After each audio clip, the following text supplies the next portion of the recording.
stadium that can fit a good amount of people, but it's so crowded and so packed, it makes it feel so alive here in the Spartan Stadium. The Spartan students are certainly showing up early on today, Matt. And we're seeing the captains do the coin toss right now. And they're about to flip the coin. So the biggest storylines coming to this game, no Jackson Smith-Njigba and no Miyan Williams for Ohio State. Miyan Williams last week, the Big Ten Offensive Player of the Week, who ran over Rutgers, almost 200 yards, 5 touchdowns on the ground. And Jackson Smith-Njigba, who hasn't been playing for multiple weeks, out once again with his undisclosed injury. Yeah, for Miyan Williams, I think it's just more of a rest precautionary. He had 5 touchdowns like we talked about last week. He was the only back with no Travion Henderson. With Henderson back in the mix this week, they said, hey, let's give him a well-deserved rest. For Jackson Smith-Njigba, still battling a little bit of an injury, and if he's not feeling 100%, they don't feel like it's to take the proper precautions to get him on the field yet. The wind is blowing here in East Lansing, Michigan. 53 degrees is kickoff time here, and the weather in Michigan, 54 degrees, mostly cloudy. And on the Michigan State side, 2-3. They have not beaten any Power 5 opponents this year. Their 2 wins coming through MAC opponents. They have lost to Maryland and Northwestern in the Big Ten so far. So Michigan State, they have struggled under Mel Tucker, who they signed to a massive extension this past offseason. What have you seen from Michigan State where things have went wrong so far? It's just you have to begin at the offensive end. And under third year now, Peyton Thorne, the junior, obviously his second year under now center for Michigan State, but he hasn't gotten off to the best start. 8 touchdowns, but he also has 6 interceptions on the year. He hasn't been able to get a real feel yet, and it doesn't help today that he's coming against a top 10 defense in that Buckeyes defensive line that we've seen so gruesome so far yet this year. He's gonna have to really establish himself, get more comfortable, and they're gonna have to run the ball a little bit if they want to have a chance to take down this Ohio State team. And so for Michigan State, they will receive the ball, and Ohio State's Jaden Feeling will kick it away towards Michigan State. To receive the kick is Tyrell Henry, the freshman, defeated here on Scarlet and Gray Sports Radio. It is loud in East Lansing, and we are underway here from East Lansing. To start things off. For Michigan State, that is all you need to be able to get this game. Having the ball in better field position off a Ohio State mishap. This is how you get the crowd involved, and this is how you get energized and get some momentum for your offense. So coming onto the field now is Michigan State's Peyton Thorne, who leads the way for their offense. Thorne's skill set, Cole.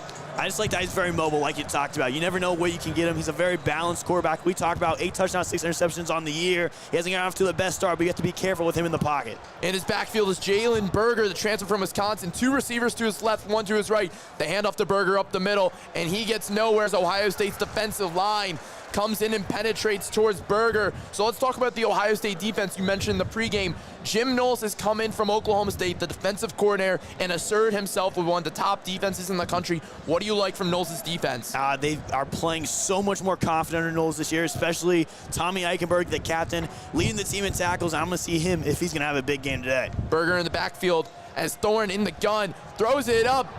Deep ball, and he's got the first down. That's Jaden Reed, the top receiver for Michigan State. 19 catches and 189 yards on the field as he traveled toward the left sideline. Yeah, they went after Cam Brown on that one. He wasn't able to get back deep in coverage on that one. Just got burnt down the sideline a little bit. Michigan State going up in the hurry-up formation. 2 receivers to Thorne's right as he's in the gun with Berger in the backfield and Reed to his left. You just mentioned that was against Cam Brown, who missed the 2 previous games with an injury. Thorne snaps the ball, hands it off in the gun to Berger, up the middle once again, and Ohio State's Teron Vincent's in there first to get the stop. Yeah, like we talked about, you got to watch out for that defensive line. Teron Vincent along with Zach Harrison provide that big, strong up front against this Michigan State run offense. Elijah Collins checks into the game for Michigan State, the running back. 94 yards on 14 carries this season. 2 receivers to Thorne's left. He has Tyler Hunt in at the tight end in a stacked formation. On the left side, that's Keon Coleman. Thorne snaps it. He looks around, he dances outside the pocket. Jerron Cage chases him, and a catch made by Jaden Reed. He bobbled it, and the referees call it out of bounds, or incomplete, excuse me, as he fumbled the ball, and the ball hit towards the ground. And that was just good pressure that time by Jerron Cage, forcing Peyton Thorne to move outside the pocket to the right, as we're now seeing a flag on the field. And our first foul today. We saw Jalen Reed upset with the officials on that one. They seem to promptly throw the flag after the conversation.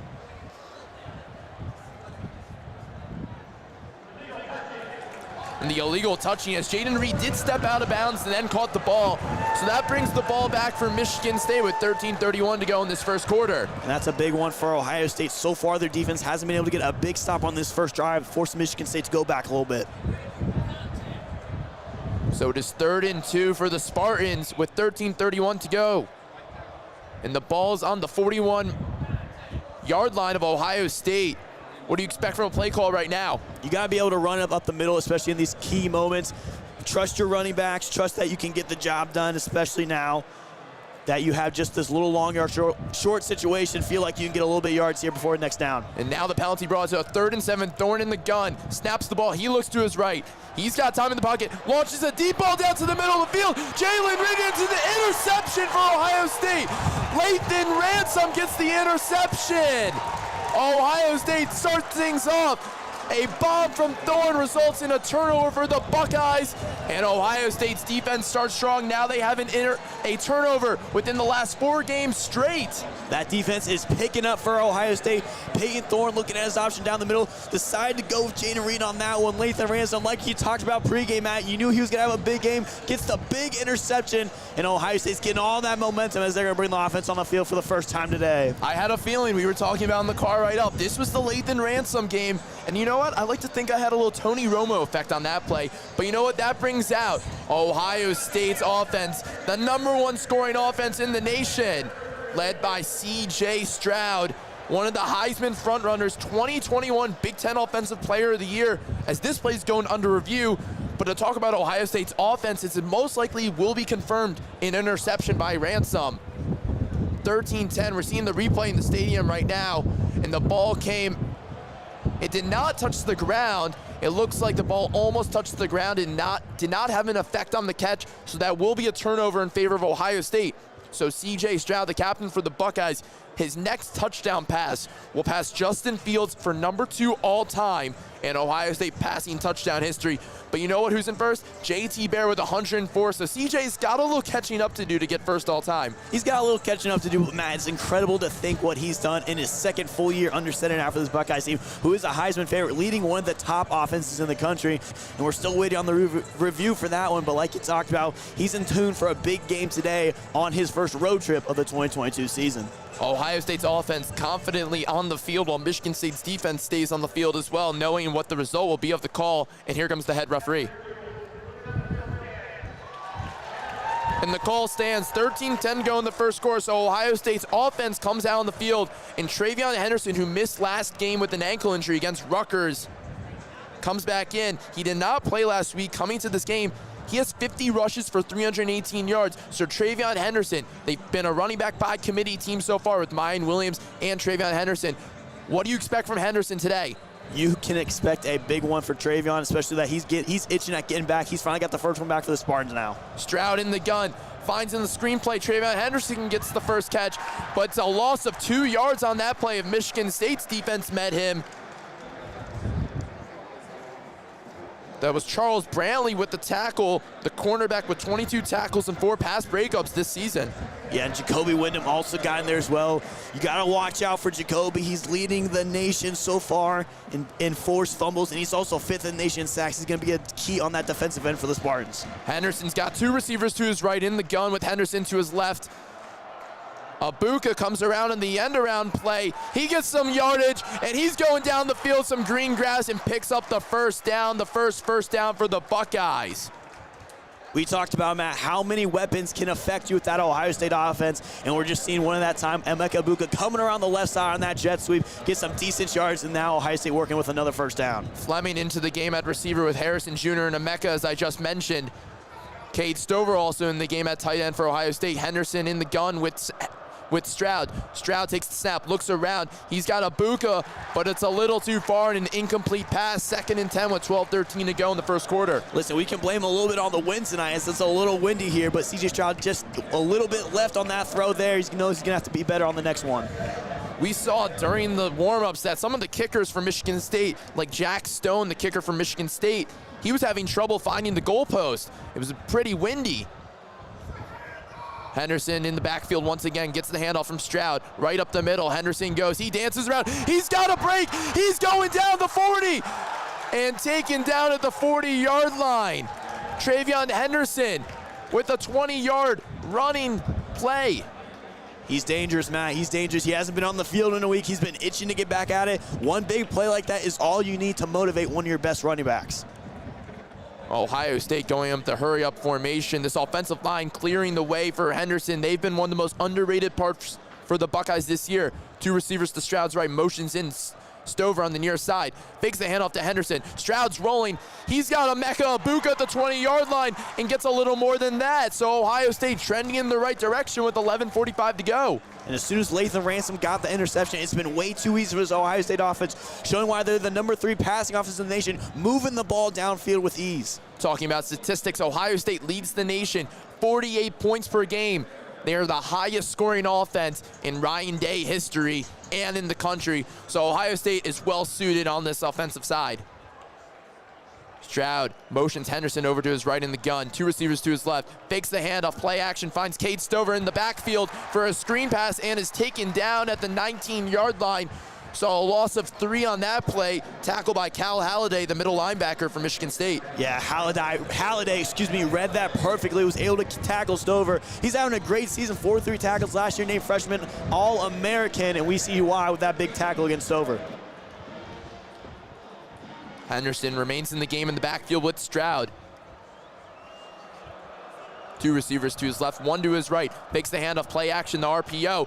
Goes towards the end zone where Marvin Harrison Jr. makes the jump catch, and it's a touchdown for Ohio State.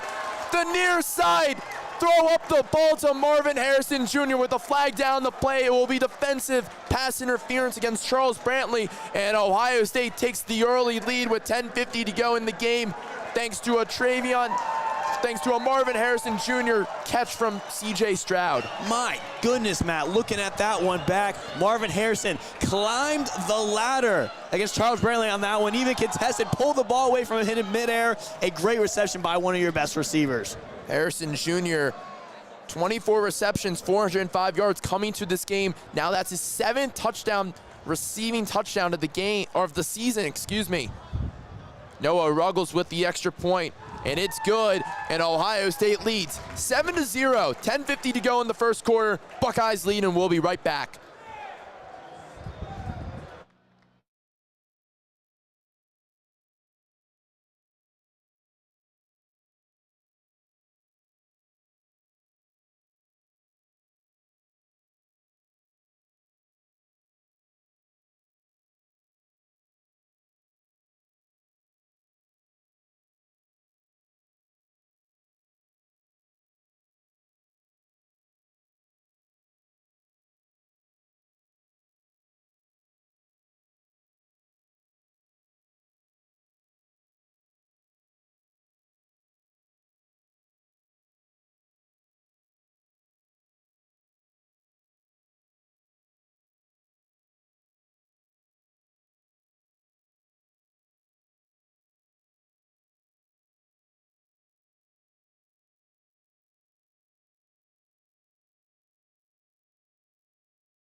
back here at Spartan Stadium as Ohio State leads 7-0 thanks to a 19-yard completion touchdown pass from C.J. Stroud to Marvin Harrison Jr. in the corner. And Jaden Feeling will kick it away once again to Michigan State's Henry Tyrell. Kind of feels like Groundhog's Day already. This quick into the game thanks to a Lathan Ransom interception on the first drive from Michigan State's offense. And then Ohio State marches down the field to get the touchdown. And the ball falls off the tee for Jaden Feeling. Now, you said it best, partner. 7 plays, 80 yards for the Buckeyes. Stroud was able to go 38 yards through the air, finding Henderson and Emeka Ibuka. And we talked about getting Henderson involved. He had a couple big rushes on the ground before finding Marvin Harrison and the Buckeyes offense, picking up right where they left off last week against Rutgers. Buckeyes came into this game favored by 27 points according to odds makers. And so Ohio State, they've had their number against Michigan State the last couple seasons. Ohio State last year demolished Michigan State and Ohio State, just a crush of defeat when Michigan State was a top 10 team. And the fair catch for Henry Tyrell as it goes over his head, and Payton Thorne marches back out for Michigan State's offense. Only 2 attempts last time out for Thorne, of course, being that one deep bomb that ended up in Ohio State hand with Lathan Ransom. He's going to need a much better drive here to get that confidence back to that Spartan offense. So last week for Ohio State's defense, Steele Chambers, the linebacker for the Buckeyes, number 22. He had a career-high 11 tackles. What'd you like from Steele Chambers? He's just a head hunter. There's nothing you can't get past him in that linebacker position. He follows the ball everywhere he goes. He's very unstoppable and very movement. He is very movement-oriented on that defensive line. Trips formation for Michigan State on the left side of Thorne in the gun with Elijah Collins. Gets the handoff. In the fake handoff, Thorne picks his way up for about 8 yards on that RPO. And Michigan State moves down the field with 10:40 to go in the first quarter. And speaking of Chambers, he got that hit last time right there on Thorne, and a good designated QB draw on that one. Thorne be able to get a couple yards, 8 yards like you talked about. He can't take too many of those hits, though, if he wants to get going.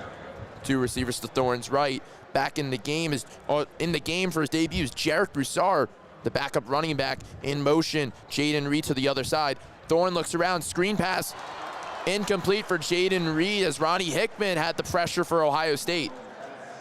Yeah, Hickman got there late, but that was all on Reed. He wasn't able to crowd on that catch there. Really no pressure, and you got to be able to come up with it. Maybe he thought Hickman was going to hit him, lose a couple yards. Maybe the better decision to drop it there. 10:15 to go, 3rd and 2 for the Spartans. Ohio State had 80 total yards of offense on the first drive. Michigan had 32, so the score is already telling with the statistics in line. Trips formation to Thorne's left. In the gun with him is Berger. Looks back, it's actually Broussard, and the pressure, there's a flag down, throws it up. That's Malik Carr, and incomplete at the 40-yard line, but a flag is down, and it's going to be a holding on the offense going against Jared Horst, the left tackle. He has 4 starts at left tackle for the Spartans in his career. Yeah, he was working against JT Tuamoa on that one. You could definitely tell the hold on that. So that will back things up for the Spartans, or Ryan Day will elect to go 4th and 2 and take the punt team.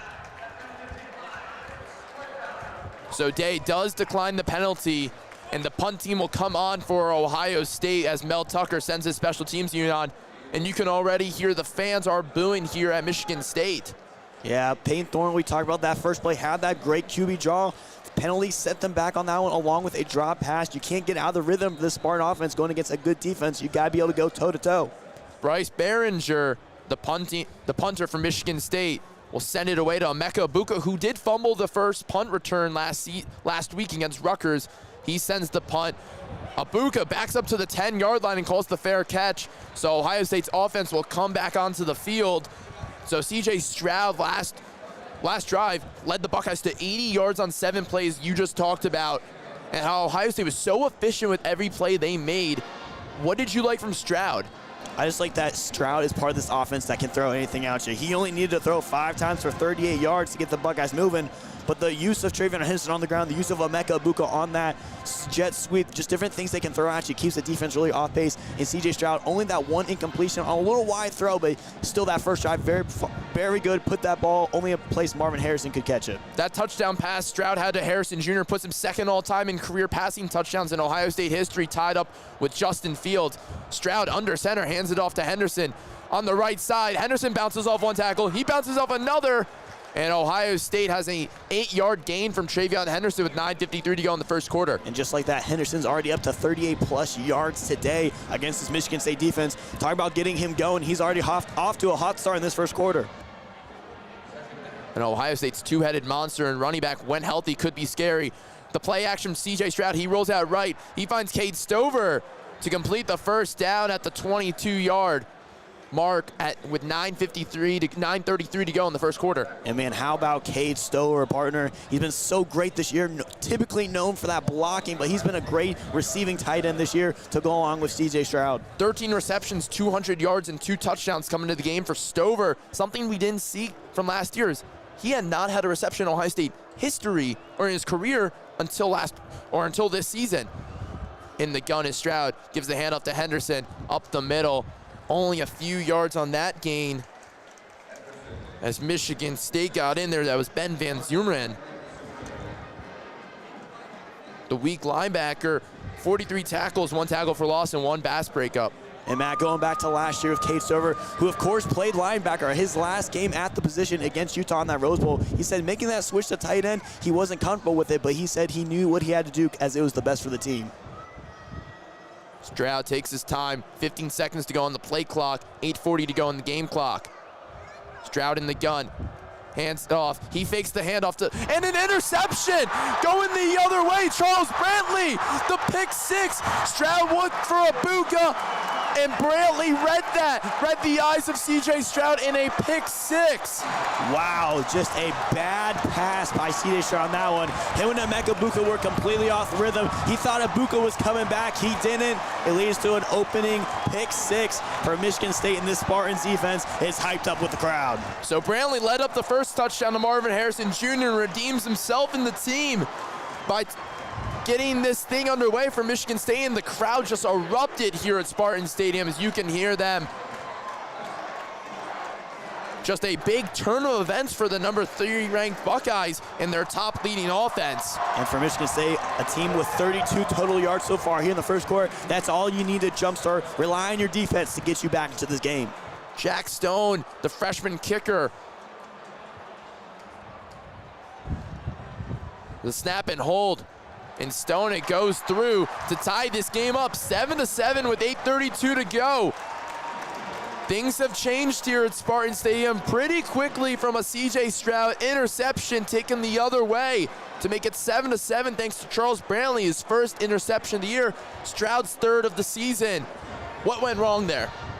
Definitely looking at it again. Like we talked about, Emeka Buka looked like he wanted him. C.J. Stroud wanted Buka to come back on that one. Buka kept streaking down the field. He made the play instead, kind of just looking that way, and immediately right there was Brantley taking it for 6, and C.J. Stroud has to be beating himself up for that one. 7-7. We'll be back in the first quarter just after these messages here on Scarlet and Gray Sports Radio.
back here at Spartan Stadium. 7-7 is the score.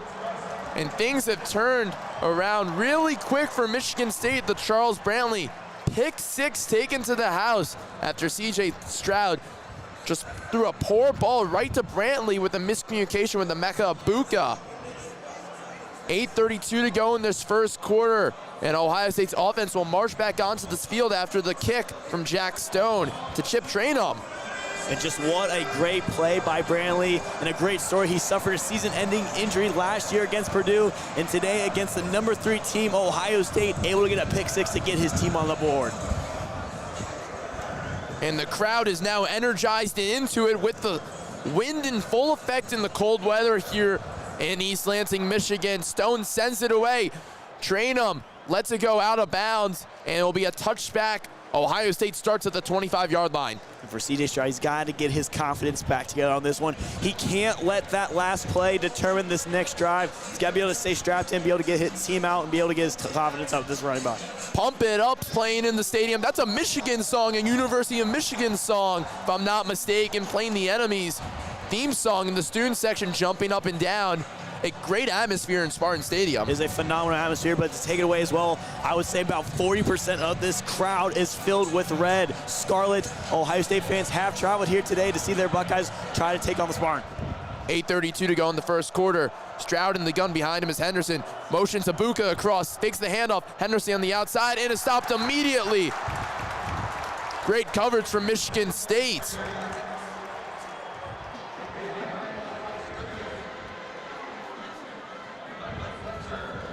And the clock is ticking, a loss of 1 on that play.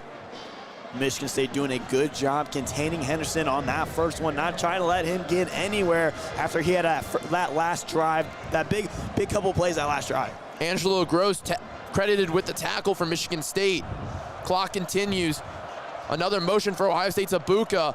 A pitch on the outside and the left side for Henderson. He breaks one tackle, and he keeps rolling, but it's going to be 3rd and manageable for Ohio State's offense. Henderson moved the ball for 6 yards on that carry. And again, just a good job being able to contain Henderson, knowing exactly where he's going on that pitch. Try to cut the middle. That linebacker came down, made the play, the right hit, and now Ohio State forced with a 3rd and 5 situation. This is what it's all about, ladies and gentlemen, for college football all around the world. Fans on their feet, energized here in East Lansing. Henderson in the gun with Stroud, 2 receivers to his right, 2 receivers to his left.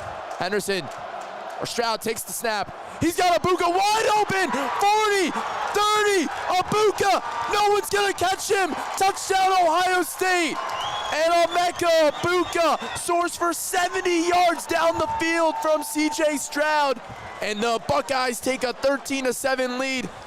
The lead has changed right back in favor of the Buckeyes. And how about making that one up to your wide receiver? Missed him on the last drive, but CJ Stroud with a big one to Emeka Ibuka on this one. Ohio State in that offense back on top after the 69-yard touchdown pass. 7:11 to go in the first quarter. And Ibuka, no one can be found covering him. Wide open on the right side of the field, travels on down, and he walked into the end zone. 2 great defensive plays from Michigan State, 1 Emeka Ibuka touchdown. Noah Ruggles sends the extra point through, and 14-7 is the lead for Ohio State. 7:11 to go. Buckeyes lead by 7. We'll be back in just a moment.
Welcome back here to Scarlet Gray Sports Radio as Ohio State leads 14-7 thanks to a CJ Stroud completion to Emeka Ibuka, traveling down 69 yards for the touchdown. Talk about redeeming himself after the miscommunication to lead to the pick six on the last drive. And that's exactly that. We were just talking about how good Michigan State's been at patching that middle, stopping that Ohio State run, forcing Ohio State to a third down situation, and then just giving up a big bomb on that one. If they want to go toe-to-toe with the Buckeyes here, they got to be able to handle those deep threat attacks like that last one with Emeka Ibuka. Ohio State, 170 total yards of offense so far compared to Michigan State's 32 yards of offense. Speaking to the score with 7:11 to go in just the first quarter. It'll be interesting to see as the Spartan offense takes the field again. Peyton Thorne only 1 for 4, 20 yards and that interception. He's got to get this team motivated and keep going against this defense. Fielding with the soft kick at the 5-yard line. So a short one as a fair catch by Tyrell sends back out the Spartans offense. Kole from Michigan State right now, down 7 with 7:11 to go. Plenty of time in this game, plenty of ball left. But for Michigan State, what are you looking for in this drive for them to advance the ball down the field? You know, I want to see how they can run the ball a little bit. They've only ran it a couple times, one of them being the QB keep with Peyton Thorne. Now with Jalen Berger back out on the field, get him a couple touches, see what he can do. He's only had 2 attempts so far today. Thorne in the gun with Berger behind him, one receiver to his left and to his right. Delayed handoff, and Teron Vincent in the backfield with the big tackle for loss. Teron Vincent penetrated the middle and found Berger immediately, and for a loss of 5 on that play. All too easy on that one. It seemed like almost a delayed handoff from Thorne to Berger that gave Vincent just the amount of time to tackle him behind the line. Vincent was the honorable mention All Big Ten last year on the defensive side. And so now Michigan State backed up 5 yards to their own 20. Thorne in the gun, takes the snap, looks around, and in the middle, he's got a receiver. That's Trey Mosley, 15 catches for 181 yards coming to this game this season. And immediately, Tommy Eichenberg, Steel Chambers brings him to the ground, and Michigan State gets back to the line. They're going to have a 3rd and 10 now against this Buckeyes defense. As Kole just mentioned, with 6:18 to go in this first quarter, 3rd and 10, ball at their own 25. 2 receivers to Thorne's left, 1 to his right. Berger in the backfield once again.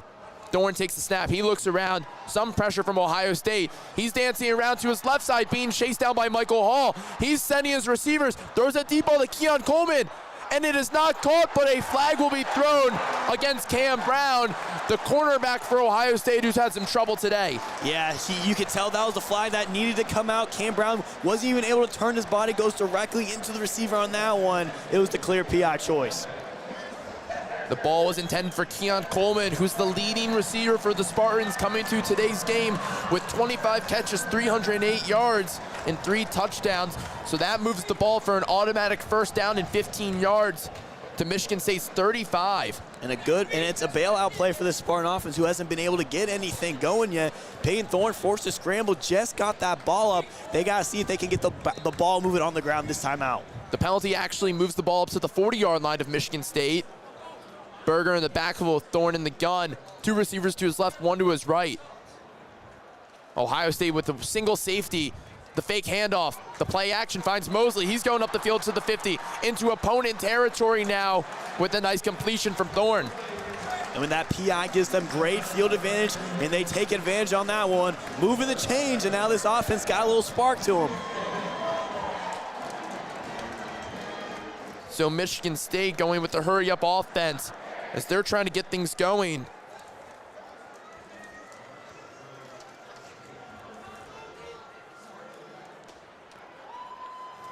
Two receivers to Thorne's right, and backfield is Berger. Correction, that's Jarek Broussard, the running back for Michigan State. 1 receiver to Thorne's right.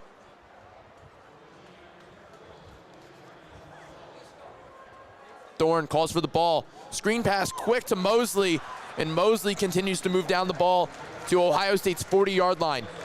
And Michigan State's doing a good job on this drive, going quick, getting those short passes out. They're not getting some big ones, but quick and pacely can beat this Ohio State defense. Another stab for Michigan State. Thorne, he looks around, he's got a deep ball, and a completion is made by Michigan State. That's Trey Mosley.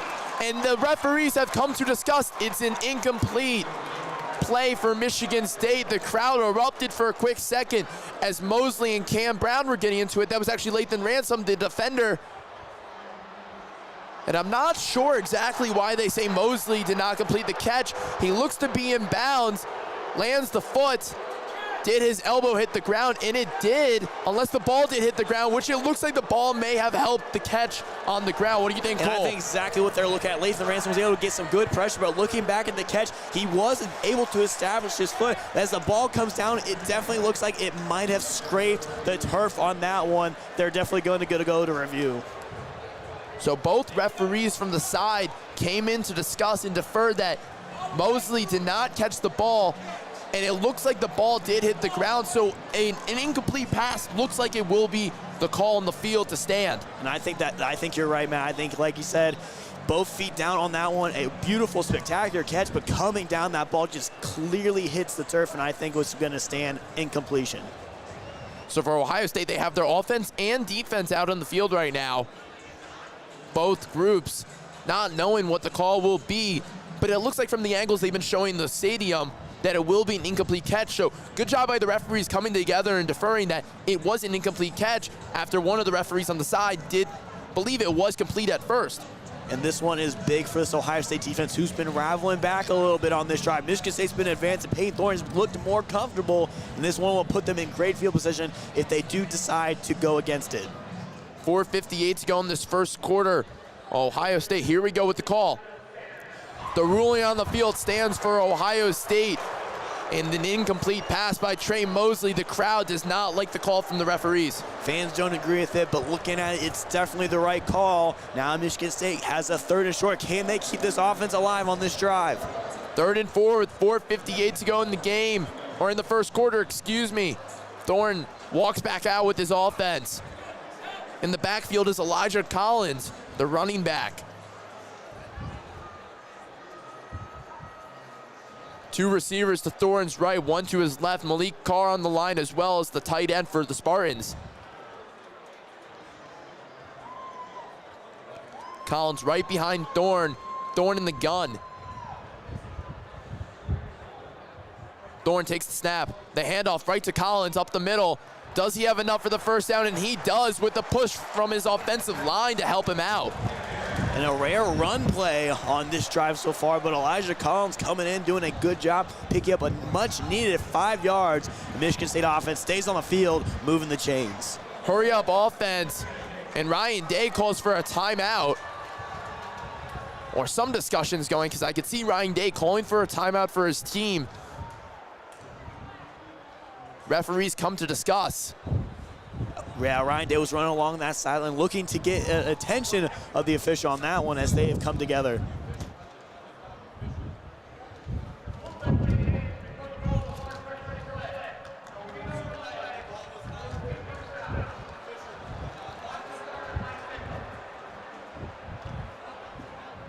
So the referees discussed that there would be no flag for what just happened. I'm not exactly sure what just happened, Kole. I think they called it a no play on that one, and they're going to resume this first down here for Michigan State. Now two receivers to Thorne's left, one to his right. Collins in the backfield. Takes the snap in the gun. Screen pass to Mosley. Once again, they continue to find Mosley. The tackle made by Lathan Ransom. And that's Mosley's 4th now target in reception of the game. Peyton Thorne doing a good job of finding him as he's now over the 25-yard mark. And this seems like the game plan is true. Get it to him, let him work in the open space. 2nd and 6 for Michigan State. Ball in the opponent's 31 with 4:12 to go in this first quarter. Thorne, two receivers to his right. In the backfield is Collins. Thorne communicates with his offensive line.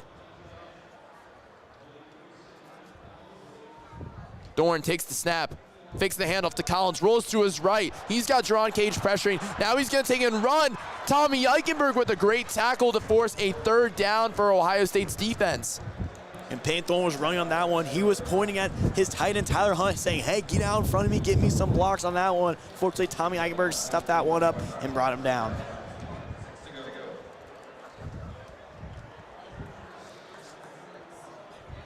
So now a 3rd and 6 with 3:27 to go in this first quarter. Ball on the 31.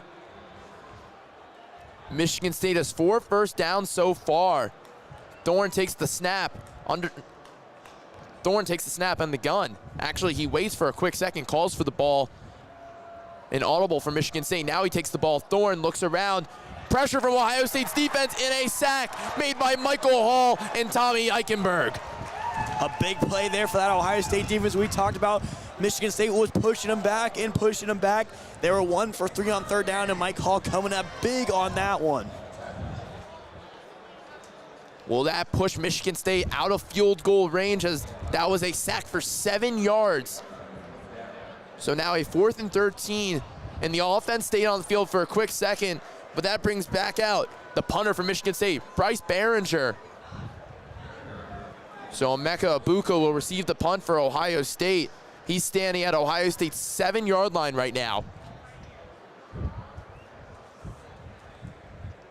The long snapper, Hank Pepper, sends the snap away to Behringer, sends the punt. Ibuka watches it go, and a great special teams effort made by Michigan State's Henry Tyrell, who marks the ball at Ohio State's own 2-yard line. With 2:13 to go in this quarter, Ohio State's offense will come back out.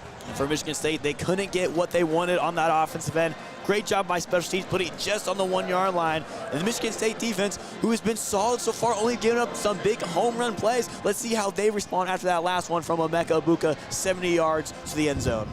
Ohio State's offense totaled 170 yards so far in this first quarter. Can they add on to it with 2:13 to go in the quarter? Ball's on the 2-yard line as Stroud brings out the offense. The Michigan State crowd gets on their feet, and they are getting loud here in Spartan Stadium. Stroud has Henderson to his right in the backfield, 2 receivers to his right. Stroud calls for the ball, fakes the handoff, gives the handoff to Henderson, a delayed handoff from Stroud, and picks up a couple yards. Yeah, great job by Henderson fighting through the tackles on that one, picking up a couple extra yards after the tackle, staying away from that end zone territory.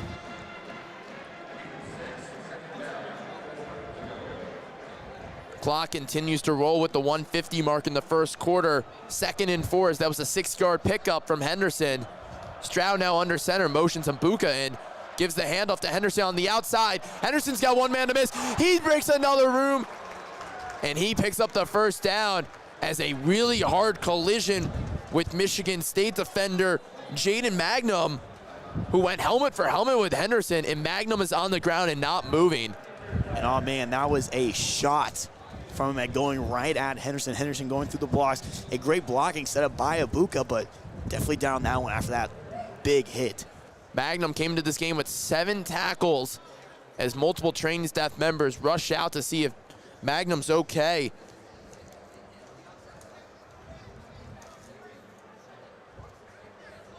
So for Michigan State right now, they're dealing with the 1st and 10 from Ohio State's Travion Henderson, who continues to move the ball. We'll be back in just a moment after this injury here on Scarlet and Gray Sports Radio Network.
And you hear a round of applause as Jordan Magnum will be stretchered off onto a cart after a scary collision with Ohio State's Travion Henderson.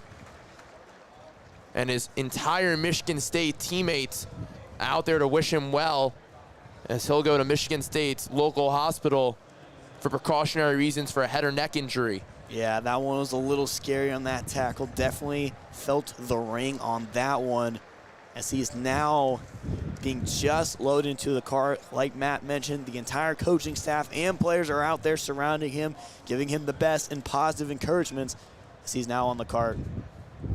Travion Henderson, too, now just going up to him as well, shaking and wishing him well as he's now loading up on the cart. Ryan Day went over to say his words to Jordan Magnum. And as his MSU teammates come over to give him high fives quickly before the game will resume with 1:37 to go in this first quarter. Scary moment for the Spartans as the cart leaves.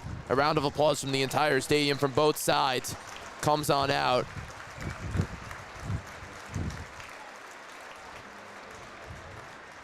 It's just injuries like this, it's always tough to see, but the positive encouragement around college football and this stadium particularly is what every fan loves to see. Cart going slow for precautionary reasons to make sure Magnum's just okay.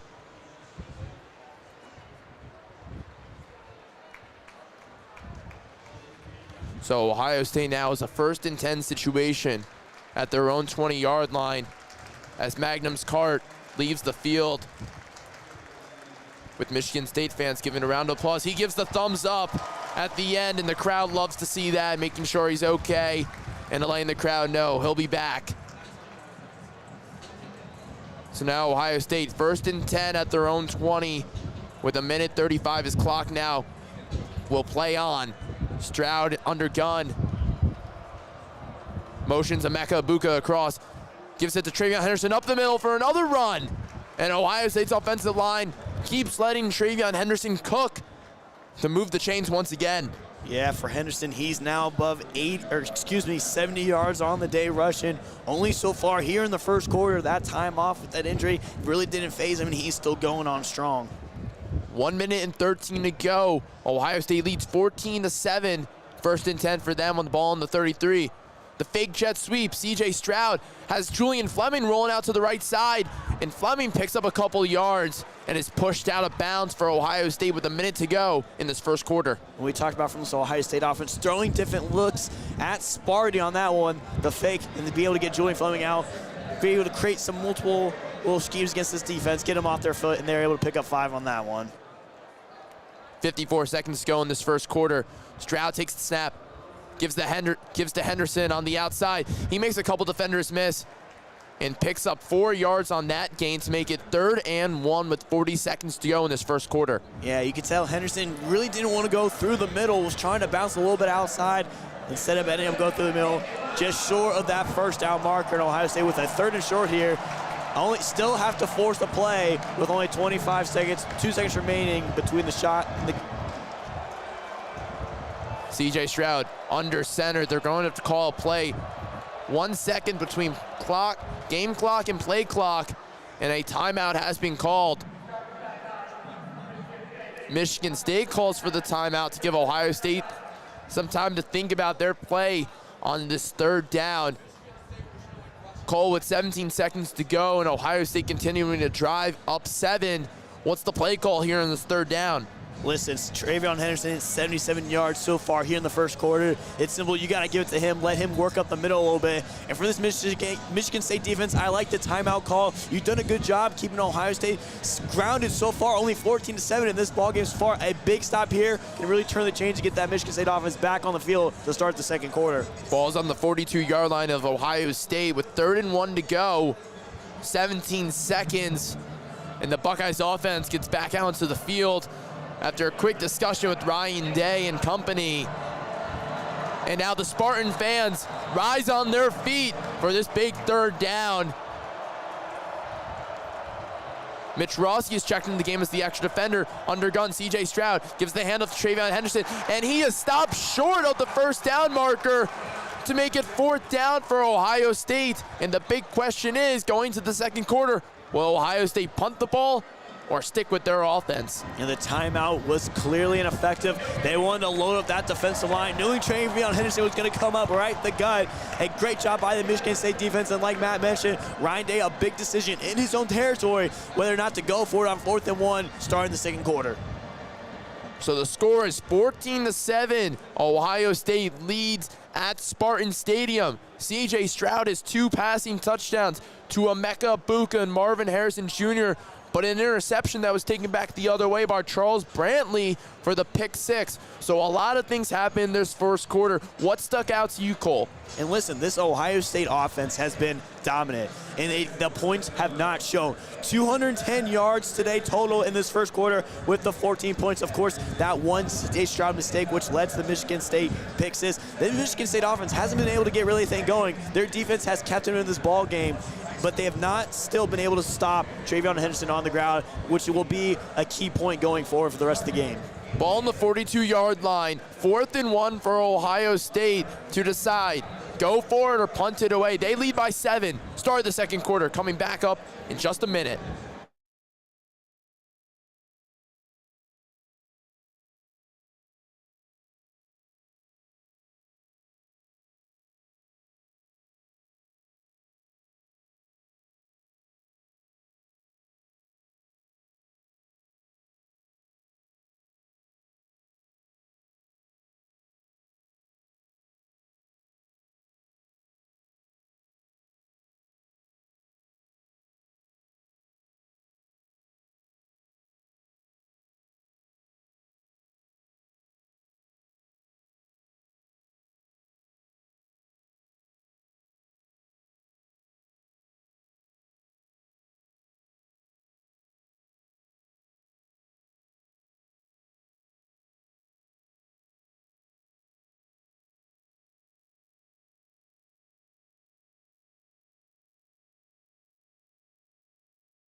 Welcome back here on Scarlet and Gray Sports Radio. 14-7 is the lead for Ohio State. The third-ranked Buckeyes come to Spartan Stadium, and they've taken the lead over Michigan State.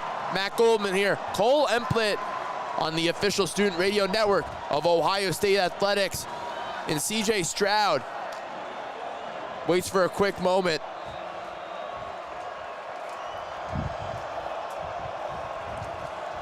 And Ohio State's offense is back out to the field. Under center, CJ Stroud. Henderson in the backfield, 2 receivers to his left. They hand off to Henderson, up the middle, and more for the first down. Ohio State picks up the first down with ease. Yeah, we had the question whether to go for it on that 4th and 1 situation. And of course, they gave to Travion Henderson. Now with 80-plus yards on the day, this Michigan State defense has had no option of being able to stop him yet. So Ohio State's offense sticks on the field to the start of the second quarter. Big first down to pick up for the Buckeyes. Henderson motions around. CJ Stroud fakes it, the play action. Stroud goes deep, he's got Fleming at the 20, at the 10, the 5, and Fleming is tackled for a touchdown, Ohio State. The 51-yard completion to Julian Fleming for the Buckeyes to take the 20-7 lead. CJ Stroud has been throwing it around all day and making it look easy in front of this Michigan State crowd. Javion Henderson was able to chop away from this Michigan State defense for a couple drives, and then Julian Fleming bursts out on the seams. A big one there, 51-yard touchdown pass from CJ Stroud, and this Ohio State offense is still clicking. 8 plays, 98 yards for Ohio State. They marched down the field after that spectacular punt from Michigan State. And CJ Stroud showing why he's one of the top players in this country and a presumed top 5 pick in the NFL draft. Besides the 1 interception, he's 8 for 10 for 3 touchdowns, 168 yards passed, and almost a perfect day so far. Bradley Robinson, the snapper for Ohio State. Robinson sends the snap, Merker with the hold, the kick from Ruggles is up, and it's good, 21-7 Ohio State. 2 plays in the second quarter, and the Buckeyes extend their lead. The first down pickup from Travion Henderson, Kole, and then you have the 51-yard touchdown pass to Julian Fleming. Everything going well for the Buckeyes to start off this second quarter. Everything's clicking, and it's been a balanced attack so far, nearing 270 total yards, 168 through the air, 100 yards on the ground, courtesy of Travion Henderson's 84. In Ohio State offense, we talked about they just have so many different dynamic weapons that they can throw at you. It's really hard for the Sparty defense to be able to react. Really difficult for any opponent to game plan for Ohio State when you're dealing with Travion Henderson, Miyan Williams in the backfield, Jackson Smith and Jigba, Marvin Harrison Jr., Mecca Buka. I can go on and on about the playmakers that Ohio State has and how challenging it is for Big Ten opponents. 21-7 is your score. We'll be back in just a moment.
Welcome back here to Spartan Stadium. Ohio State leads 21-7, 14:29 to go in the second quarter. Jaden Fielding will send it away once again to Michigan State. And CJ Stroud's 51-yard touchdown pass now puts him solely at second all-time in touchdown passes, passing Justin Fields. And we know Justin Fields had a great career at Ohio State, Kole. He had a great career indeed, and it's just phenomenal to see what CJ Stroud's been able to do in his second full year. It just shows the tenure of these Ohio State quarterbacks throughout the program. In the kick goes to Tyrell. Tyrell takes it out of the end zone. He's got some green in front of him, and a nice return gets it up to the 23-yard line for Michigan State and Peyton Thorne and company to come back out on the field. And this offense really needs to get something going so far today. Peyton Thorne's been a little off his step. He's 5 for 9 for 49 yards. Only 54 total yards on this offensive end so far. Other than that pick 6 interception, this Michigan State offense hasn't been really able to churn anything, get anything going quite yet. Jalen Berger has barely touched the ball today for Michigan State. Berger, 3 attempts, -1 rushing yards today. Berger coming into this game had over 300 yards on the ground, so Michigan State trying to get back to the running game. Thorne has 2 receivers to his right, gives the handoff to Berger up the middle, and Berger is able to pick up 5 yards for some positive yardage. And this is something the Spartan offense just needs to do, like we talked about. He's been shut down so far, Jalen Berger. Give it to him a little more, let him get some reps, and in that time, he's able to pick up a quick 6. It'll be interesting to see if they go back to it immediately on this one. In the Block O show, we talked about Michigan State just needs to run the ball, continue to run the ball down Ohio State's throat and try to see if it has some success. Thorne sends the snap, or gives the snap to Berger, and then the fake as Thorne goes to his outside and does not pick up any yards on that play. So a 3rd and 4 now for Michigan State with 13:43 to go in the game. Yeah, I think that was a good designated QB draw on that one, being able to hold on to it. It just seemed like he didn't get quite out to the mark quick enough as he wanted to, but that's the dynamic with Peyton Thorne. You never know where he's going to be. He's such a dynamic quarterback you have to keep an eye out for. Ball on Michigan State's 30-yard line with 13:25 to go in the second quarter. Thorne, 1 receiver to each side. He has Berger to his right, hip in the backfield. Thorne calls for the ball, looks around, throws a deep ball. Jaden Reed with the excellent catch. What an athletic play from Jaden Reed at the opponent's 45 with a flag down. That will be going against Cam Brown most likely for defensive pass interference. Just a beautiful catch that time by Reed, going over the shoulder, but now the referee's coming to it. And as we thought, it was going to be a pass interference on Cam Brown, who never even got his body turned on that one. Strictly went after Reed on the reception. They've been going after Cam Brown multiple times already. Peyton Thorne aggressively going after Brown, who has struggled today. Jaden Reed, you mentioned, over the shoulder and very athletic catch for Michigan State. Ball on opponent, 46-yard line, 1st and 10. Thorne motions Reed across, jet sweep. He goes on the outside towards the Ohio State sideline. He picks up a couple yards and is tackled out of bounds by Ronnie Hickman, and they have some words to say after the play. And how about Jalen Reed? He's getting his mojo going on that jet sweep. We said tackle out of bounds there, but he threw that shoulder as Ronnie Hickman was trying to come tackle him. He could tell he's getting that mojo going for the Spartans offense. Reed's looking for his first touchdown of the season today. Michigan State makes a couple substitutions. Checking into the game, Gurmy Bernard, one of the receivers for Michigan State, 4 catches for 100 yards on the season. Michigan State, 2 wide receivers to Thorne's left. In the gun is Thorne. In the backfield is Berger, 1 to his right. Malik Carr on the line to his right side. 12:35 to go in the second quarter. Thorne takes the snap, hands it off to Berger up the middle, and Berger continues, and the ball is out, and a flag is down as well, and the side judge comes in to say that Berger was down by contact. Yeah, looking at that one back. Not sure what the flag was for in the backfield, but you can tell the ball definitely came up. And we're going to get it now. It's going to be a hold on Michigan State, but he was definitely down on that rushing attempt. Hold on Jared Horst, his second penalty of the game. The left tackle having some struggles against Ohio State's defensive line, who we really have not talked about a lot this season. The past couple of years, Ohio State, they've had premier defensive lines with premier pass rushers, and I'm talking about Chase Young, Nick Bosa, Joey Bosa, but they really don't have that guy in their defensive line. Who sticks out to you? I still like JT Tumula on that one. He's such a solid player, especially on that defensive end. He's working around. He's able to get quick inside on the gaps on that one, and I just still like the way he plays. That penalty moves it back for 5 yards. 2nd 15, ball on Michigan State's 49. The screen pass on the outside and tackled out of bounds for a late hit, and a flag comes out. That was Gurmy Bernard with the reception, and the penalty is going to go against Ohio State. Just a foolish penalty by the Buckeyes. Yeah, dragging him out of the bounds. Speaking of, that was JT Umo on that one, dragging him out of bounds, and that was a little bit of a late call. The Michigan State head coach, Mel Tucker, along with coach staff, definitely got involved on that one. and that one is going to go against Ohio State. Talk about a drive killer, the Michigan State holding, and they're able to get it right back immediately for a first down set situation. So they actually called that on Cam Brown. Another penalty against Brown on this drive, and it was a horse collar they actually called as he dragged Bernard out of bounds. So that moves Michigan State's ball up to Ohio State's 36-yard line, 1st and 10 with 12:11 to go in this quarter.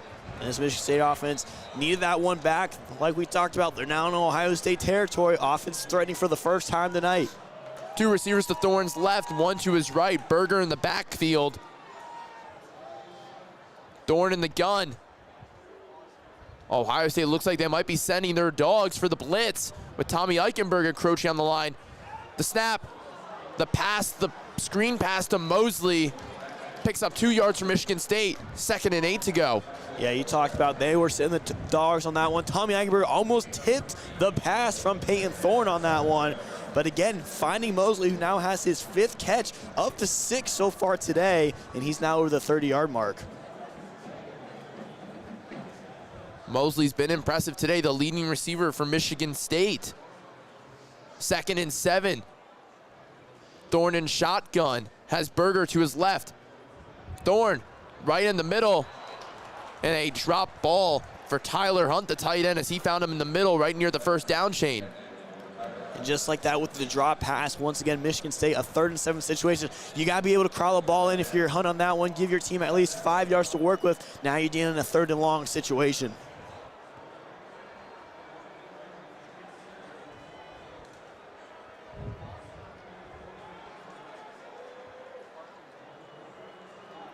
Under the gun is Peyton Thorne, looks over to the sidelines to get a new play. Michigan State goes with the audible. 2 receivers to Thorne's left, 2 to his right. Berger to his right hip in the backfield. Thorne calls for the ball. He looks to his left. He's got pressure, and Ohio State's Michael Hall with his 2nd sack of the game. Ohio State's defensive line showing the pressure. Like Hall coming in big on that one. There is a flag right near that 35-yard mark. Looks like this one's going to be on the Michigan State offense. All Ohio State players pointing in Michigan State's direction. Let's hear the call. Hands to the face, and that actually goes against Ohio State. So all the Buckeyes thought that was going to be in favor of Michigan State and move the ball back, but it does just the opposite as the referees move on up to see where the ball is going to be placed. That's an automatic first down for Michigan State. So they're moving the chains now. Yeah, and the ball goes to the 18-yard line, Cole. Yeah, that was Zach Harrison working on Jarrett Horst on that one, just getting his hands right directly on the face, as we saw back on the replay. And this set Michigan State up with their 3rd penalty, and this offense is looking good in the red zone. Ohio State going with the nickel formation on defense. 2 receivers to Thorne's left, 1 to his right. Jarek Broussard checks into the game. Actually, that's Elijah Collins in the backfield for Michigan State. 10:49 to go. Thorne takes a snap under the gun. He looks around, throws the ball. Jaden Reed gets the completion. Touchdown, Jaden Reed finds his 1st touchdown reception of the year in the corner of the end zone near side. And the Spartans are just down 8 points now here at home. And a beautiful pass and a beautiful reception from Reed, who has his 5th now in the game, being able to turn around on the dot and collected J.K. Johnson. The defender on that one wasn't able to get his body turned, and a beautiful touchdown, and Sparty is right back into this one. Just like that, Michigan State moves their way down the field, a 76-yard drive on 7 plays. A nice timed drive as well by Michigan State. No good on the extra point. So Ohio State remains with an 8-point lead. The wind is definitely affecting Jack Stone, who we saw missing extra points in warm-ups, and now he does it in the game. Buckeyes lead by 8. And we'll be back on just a moment on Scarlet and Gray Sports Radio.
Back here on Scarlet Gray Sports Radio, the lead is 21-13. Ohio State leads after a 76-yard drive from Michigan State, ending in Jaden Reed with an 18-yard completion for a touchdown from Peyton Thorne.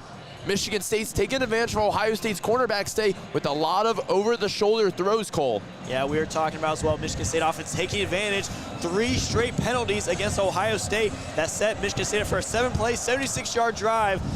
And now Michigan State's in the hot spot, 21-13. They trail by 1 score. Stone sends it away and it goes over the head of Chip Trainum, the returner for Ohio State.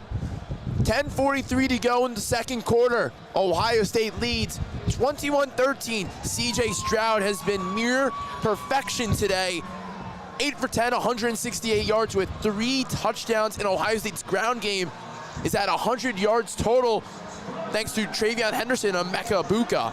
Yeah, ever since that interception, he's been able to find Egbuka and Fleming back-to-back. Let's see what he can do out his 4th drive now for the Buckeyes. Ohio State, 2 receivers to Stroud's right, under center with Henderson in the backfield, 1 to his left.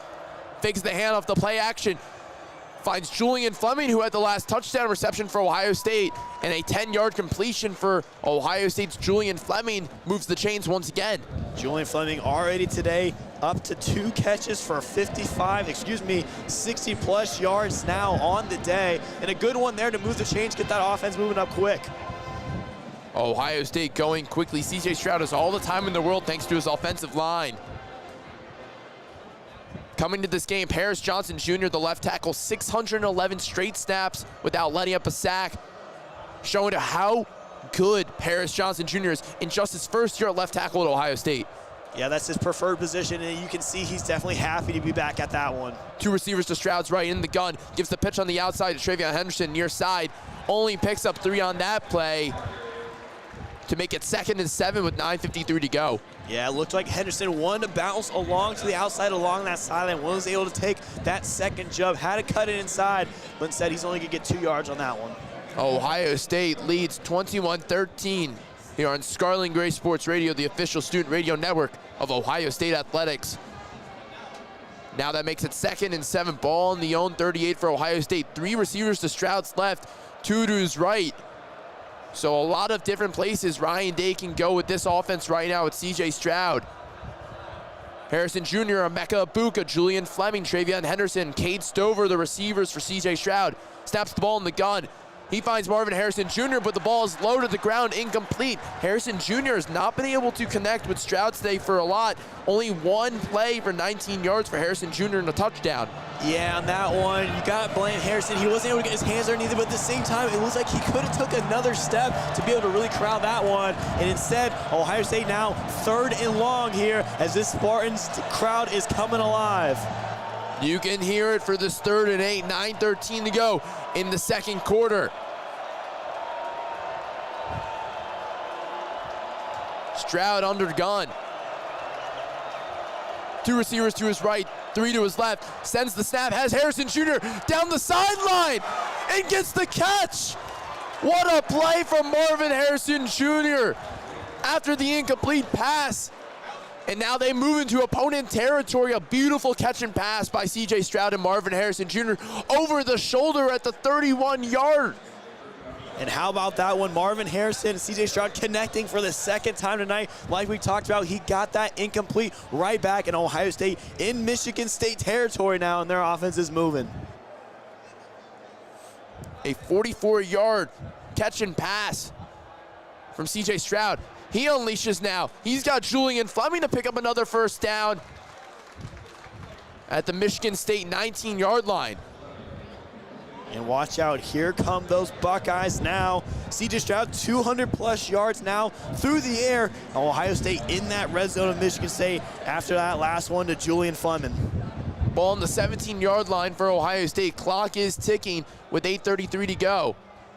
Stroud looks over to the sideline to get a signal from his coaches. He tells his offensive line, Ryan Day walks down towards the referee. A possible timeout coming with 10 seconds to go on the play clock. Stroud, 2 receivers to his left, 1 to his right. Henderson up the middle. And that will make it 2nd and short for Ohio State now with 8:10 to go in the quarter. And if it ain't broke, Mac, don't fix it. Travion Henderson now 92 yards on the ground today for this Ohio State offense. We're seeing that balanced dynamic like we talked about. C.J. Stroud, 224 yards in the air, and now they got 108 yards rushing. Ball in Michigan State's 11 with 7:50 to go. Two receivers to Stroud's right. He's at the gun with Henderson to his left hip. One receiver to his left, takes the snap, fakes the handoff. He looks around, he's got time. He goes to the back of the end zone, incomplete pass intended for Emeka Egbuka towards the near side corner, and that makes it a 3rd and 4. Yeah, that pass has been there all night between Stroud and Egbuka. Just goes too far down in the end zone on that one. Now Ohio State has to deal with a 3rd and short. And it looks like there is going to be a penalty marker out there as the refs are now coming together to discuss.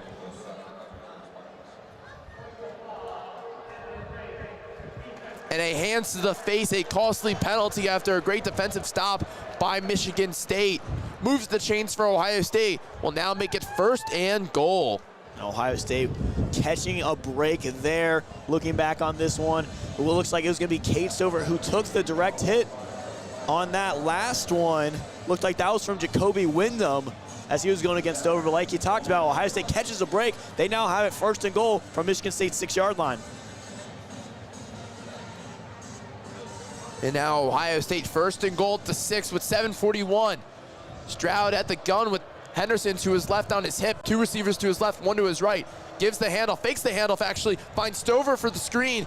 It will be stopped just short at the 1-yard line to make it 2nd and goal as Ohio State is trending towards another touchdown. And we talked about Cade Stover, who's been great this year through the air. That's his 3rd reception now of the night. Has been short on those couple other ones, but now sets him up 1 yard on the short.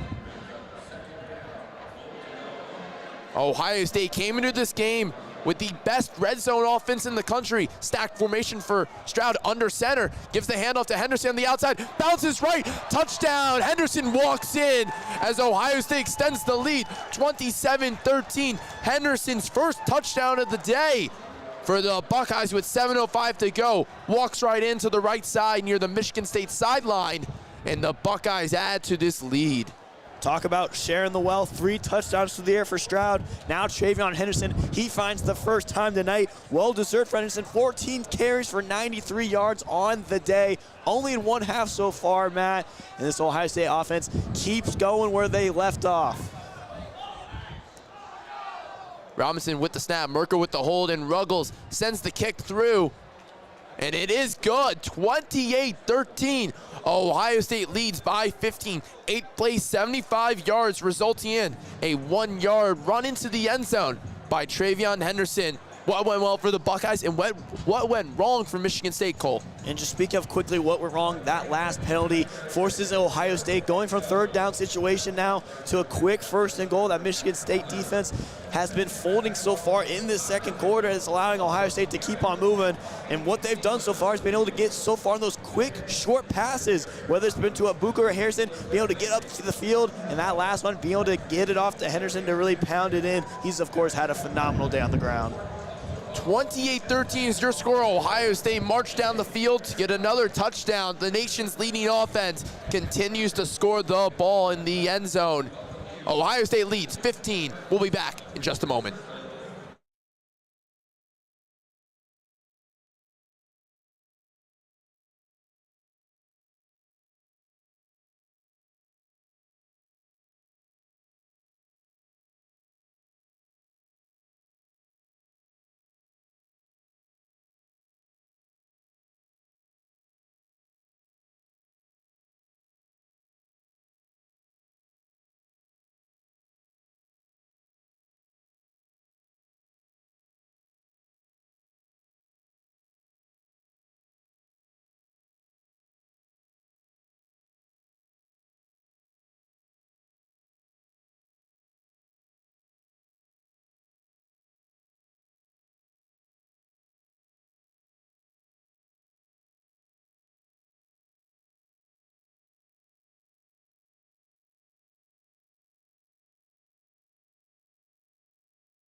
Welcome back here on Scarlet and Gray Sports Radio Network. Matt Goldman here, my partner Kole Emplit on the call here from Spartan Stadium.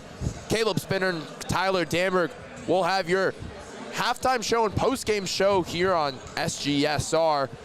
And Ohio State's Travion Henderson walked into the end zone last drive to recap on a 75-yard drive by Ohio State. Jaden Fielding will send it away to Henry Tyrell once again, and it feels like this has happened multiple times already, Cole. Yeah, we've seen this story so far today. This Ohio State offense stays clicking.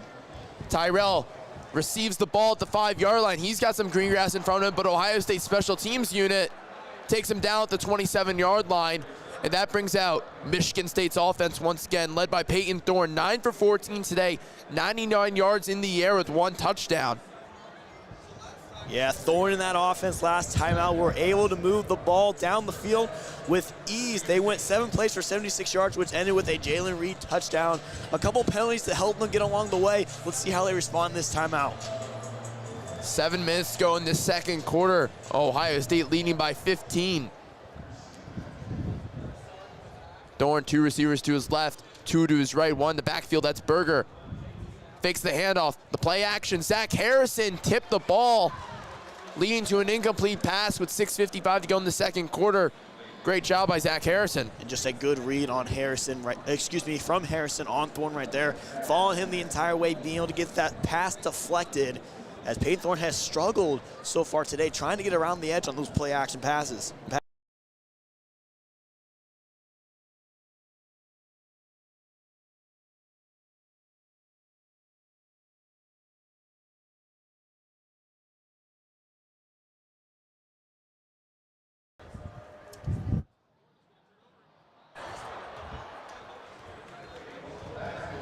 And Michigan State moving the ball now on Ohio State's drive.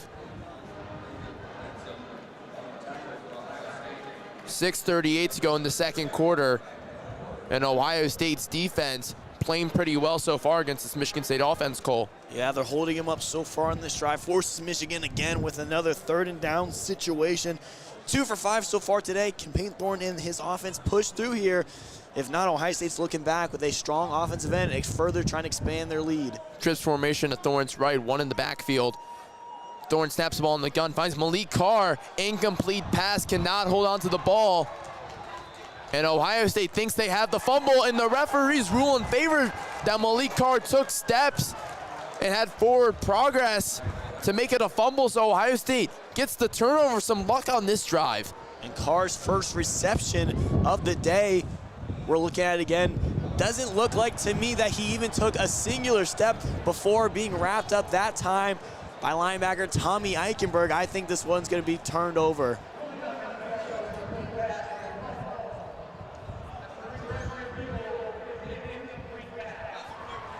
And the referees have discussed and deferred that that will be an incomplete pass, resulting in 4th and 4 now for Michigan State to punt it away instead of having the turnover and Ohio State to be in enemy territory.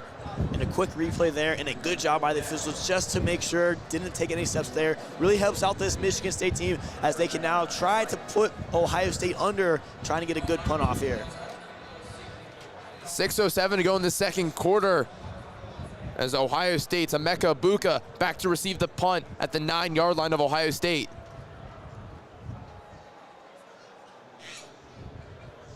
On the right hash mark, Hank Pepper sends the snap to Behringer. Behringer punts it away, a low snap for Ibuka, who finds himself at the 10-yard line to receive it and has some Michigan State defenders right there to take him down.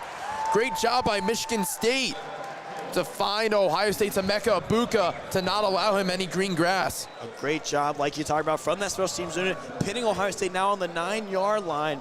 And it's going to force C.J. Stroud and his company to fight against the yards here, try to pick up some big ones for the Buckeyes. Cade McDonald credited for the tackle on that punt. And we'll go to break now as Ohio State leads by 15. They got the ball next here on Scarlet and Gray Sports Radio.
Welcome back here on Scarlet and Gray Sports Radio Network. Matt Goldman here with Kole Emplit. 5:56 to go in the second quarter. Caleb Spinner and Tyler Danburg will have their thoughts at halftime for us as Ohio State's offense will now come back out into the field at their own 9-yard line.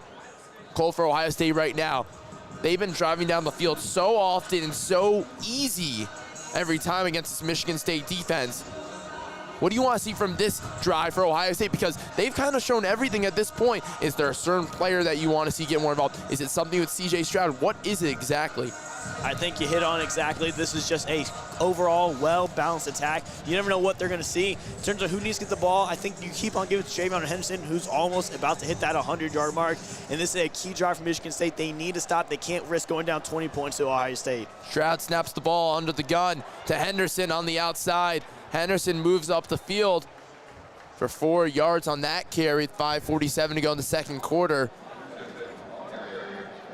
Tackle made by nickelback Justin White. And doing a good job utilizing Henderson once again, who now cracks 97 total yards today on the ground. Ohio State, second and 6 situation, seeing if they can get the ball moving again once again through the air. Ohio State C.J. Stroud on the gun. Motions Mecca Buka across. Gives the handoff to Henderson on the outside. Henderson with the little spin move and is close to the first down mark on the outside of the left hash.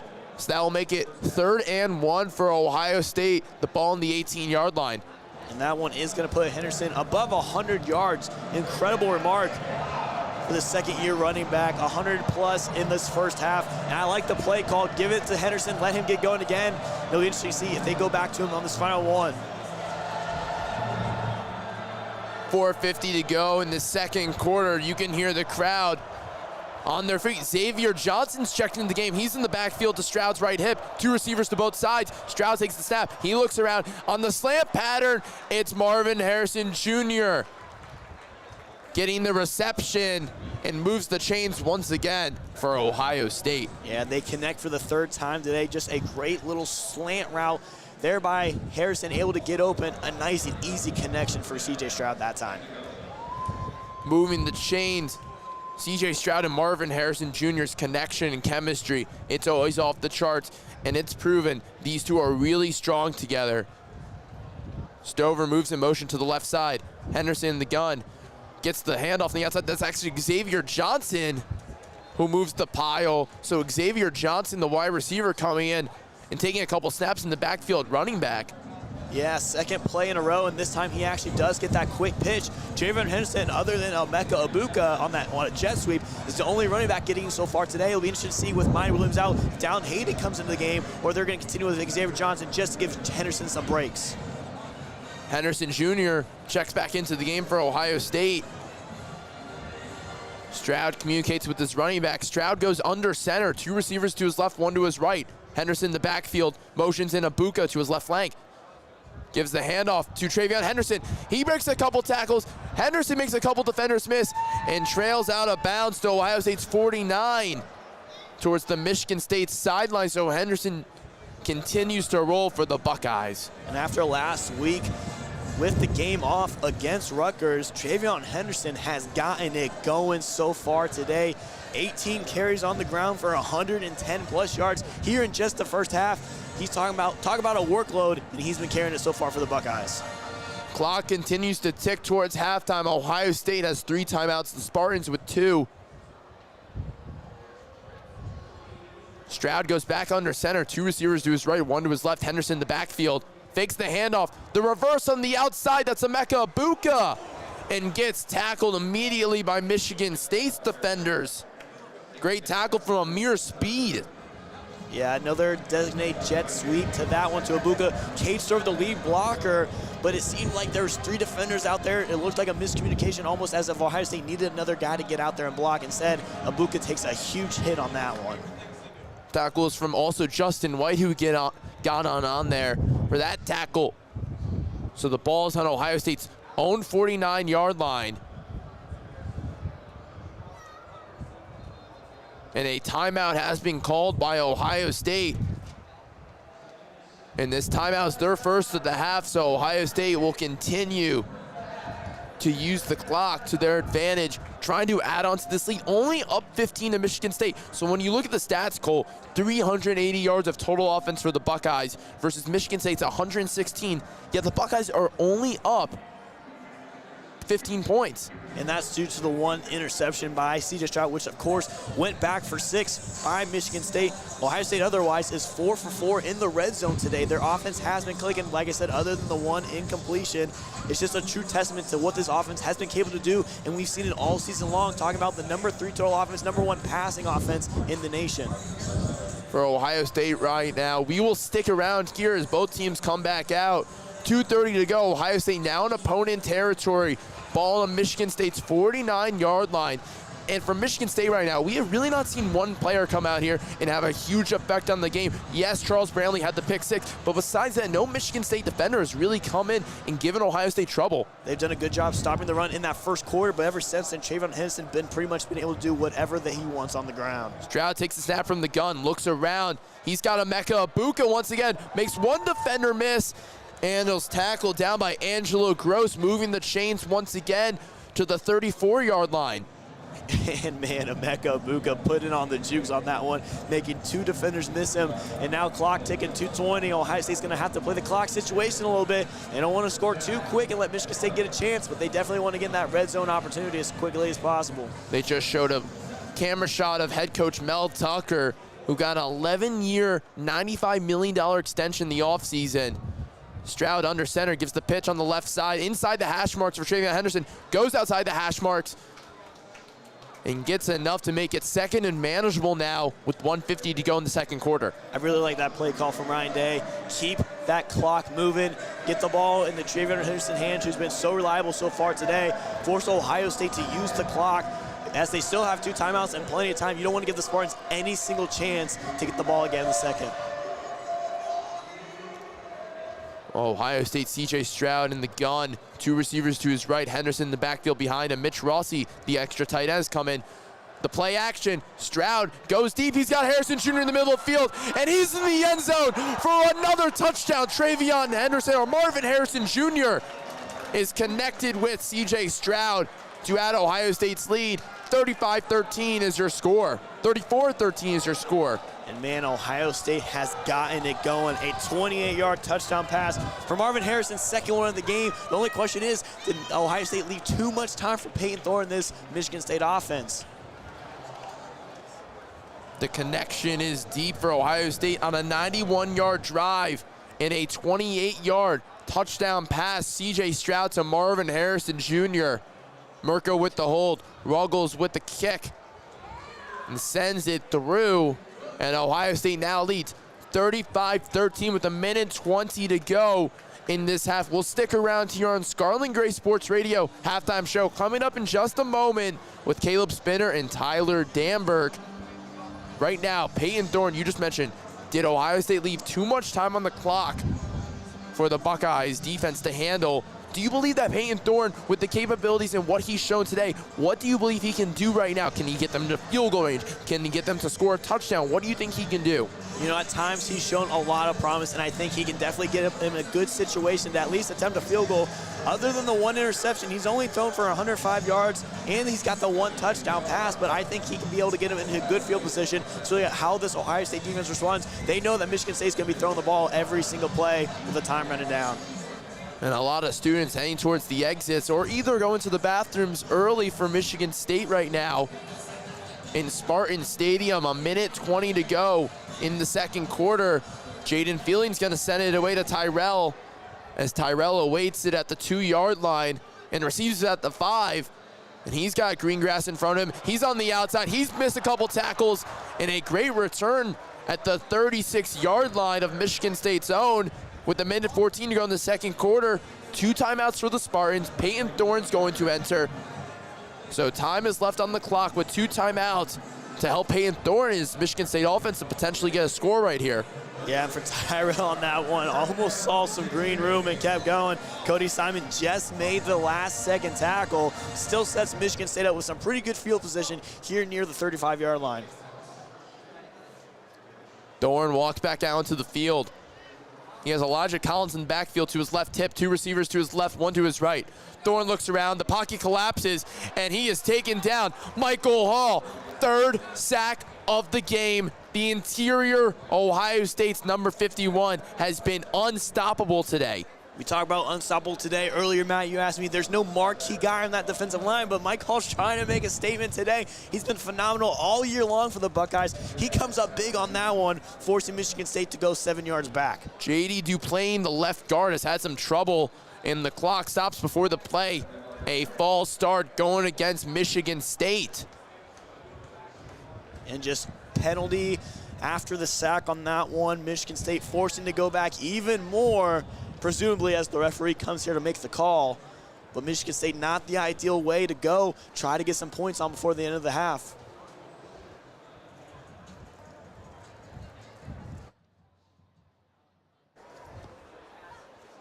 Awaiting the referee's call.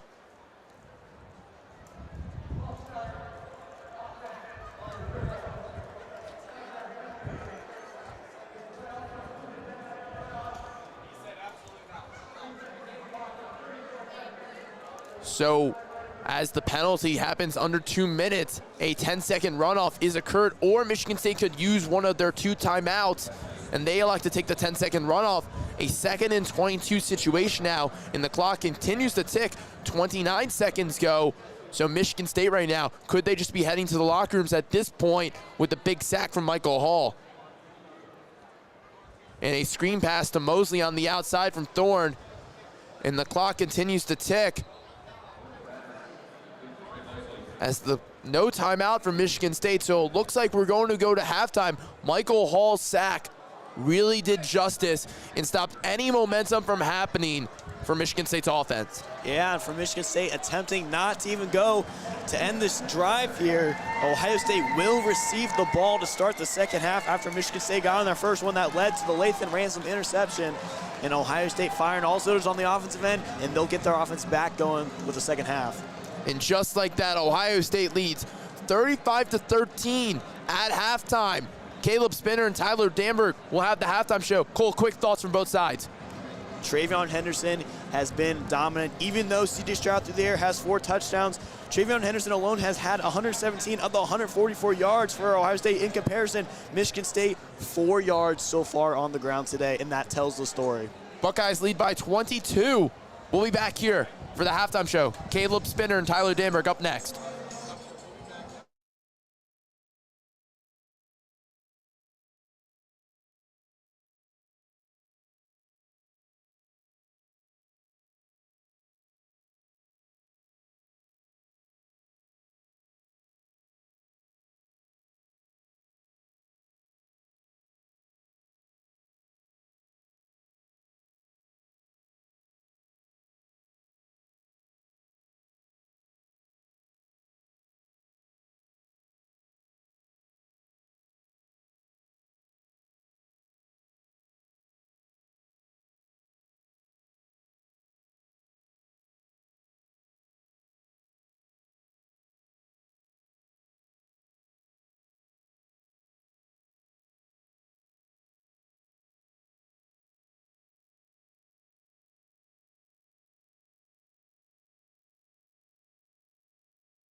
Welcome to Scarlet and Gray Sports Radio at the half here on SGSR TV and on scarletandgraysportsradio.com. Alongside Tyler Danburg, I'm Caleb Spinner, and Tyler, call Spartan Stadium a crock pot because it is chilly in here.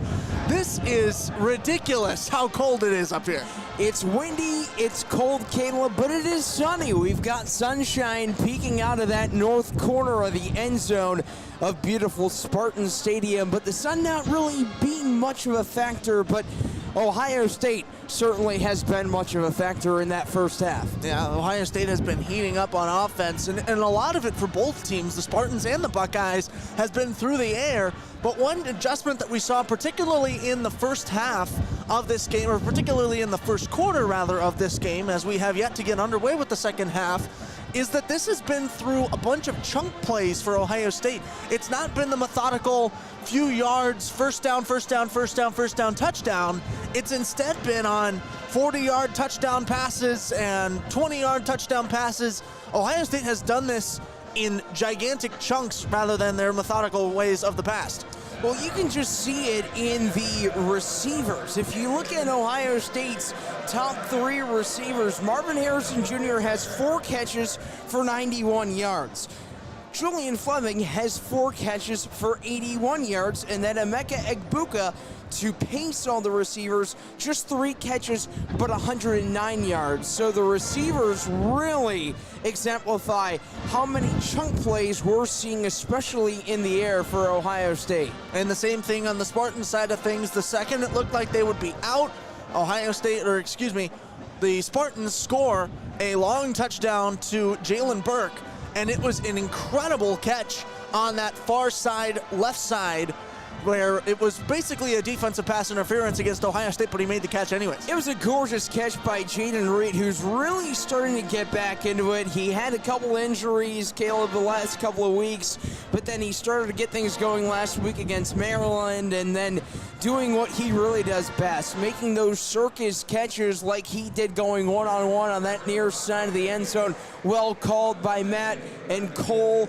And that's what Michigan State does really well when they give the ball to Jaden Reed. But Peyton Thorne, 113 yards in the air, he was showing some signs of life, recovering after that initial interception in the back of the end zone by Ohio State safety Lathan Ransom. One of the bigger question marks going into this was how would Ohio State play without running back Miyan Williams, who was responsible for 5 touchdowns last week against Rutgers, the most by any Buckeye player since 1984. And so far, Ohio State putting up 35 points. They seem to be doing pretty well without him. You're absolutely right, Caleb, and it's interesting to note TreVeyon Henderson now has his 5th career game with over 100 rushing yards, and he already eclipsed that mark in the first half. But give credit to not just Henderson, but to the offensive linemen and the tight ends that have paved ways. Now, of course, you're listening to the game on radio, but if you happen to see some highlights or have been watching the game as well, TreVeyon Henderson has had a lot of holes. He's been able to burst through gaps on the right and left sides of the line. Ohio State's own linemen paving ways for him on those outside handoffs. Expect a lot of gaping holes on both sides of the line in that second half, but also as well, Emeka Egbuka getting a couple carries, and then Xavier Johnson, who actually was one of the running backs last year for Ohio State, getting a carry late in that first half. So Ryan Day is starting to get a little innovative, although he does have Dallin Hayden and TC Caffey as running backs. He's given the ball to some wide receivers as well on the ground in Johnson and Egbuka. Ohio State leading Michigan State 35-13 here with 13:50 to go on this SGSR halftime show. We'll be back here with just a moment with your scores from around the nation on Scarlet and Gray Sports Radio.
Back inside Spartan Stadium in East Lansing, Michigan. Ohio State leading Spartans 35-13 here on Scarlet and Gray Sports Radio and Scarlet and Gray Sports Radio TV. Giving a little wave to the camera over there, getting a look at our booth broadcast camera. And going now to our Barrio Tacos national scoreboard. Barrio Tacos, the official taco supplier of Scarlet and Gray Sports Radio. Number 2, Georgia, leading unranked Auburn 21-3. That one being a big game there. Texas Tech leading 24-20 over number 7 Oklahoma State in the third quarter. Utah trailing UCLA 21-18. Number 11 Utah against number 18 UCLA. That one with 5 minutes to go in the third quarter. Number 9 Ole Miss 17, unranked Vanderbilt 20 in the start of the third quarter, just on the other side of halftime. Number 21 Washington 17, unranked Arizona State number 24 points at halftime, a Pac-12 match there. And then getting into our perfect 3, the big 3 to talk about today. Number 4 Michigan taking it to unranked Indiana 31-10. That game was close in the first half and then ran away in the second. And a lot of that had to do with the running game for Michigan, including Blake Corum, who had 124 yards and a touchdown, and then Ronnie Bell, who continues his big year after missing all of last season due to injury. He also had over 100 yards, but that was receiving, so a big win for the Wolverines over the Hoosiers. Number 8 team in the country, Tennessee, showing why they're at that spot, taking the win over number 25 LSU 40-13, the final there from Tennessee. And that was an impressive game. We saw that at lunch before, right when we rolled in here to East Lansing. Tennessee just looked unstoppable right from the opening possession. They just continue that offense. And Ohio State and Tennessee, you can make the argument that those two teams have the 2 best offenses in all of college football, at least in the Power 5. Final team to address here, number 19, Kansas, undefeated no longer. They fell by 7 to number 17 TCU, 38-31, and it's going to be a sad day in Lawrence after that loss. And it was close right down to the stretch, but the key in that one, though, Caleb, a late first half touchdown for the TCU Horned Frogs, and Kansas was able to pull within a score late in the game, but it wasn't enough. Cold game so far through one half here in East Lansing. The second half proving to be probably just the same, as this is only going to get colder as we go deeper into this evening. Ohio State 35, Michigan State 13. Here on Scarlet and Gray Sports Radio, 9 minutes left in halftime. Matt and Cole will be back with you on the call for the start of the third quarter here coming up shortly on Scarlet and Gray Sports Radio and SGSR TV.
And welcome back to Spartan Stadium here on Scarlet and Gray Sports Radio. If you're now tuning in, the Ohio State Buckeyes lead over Michigan State 35-13.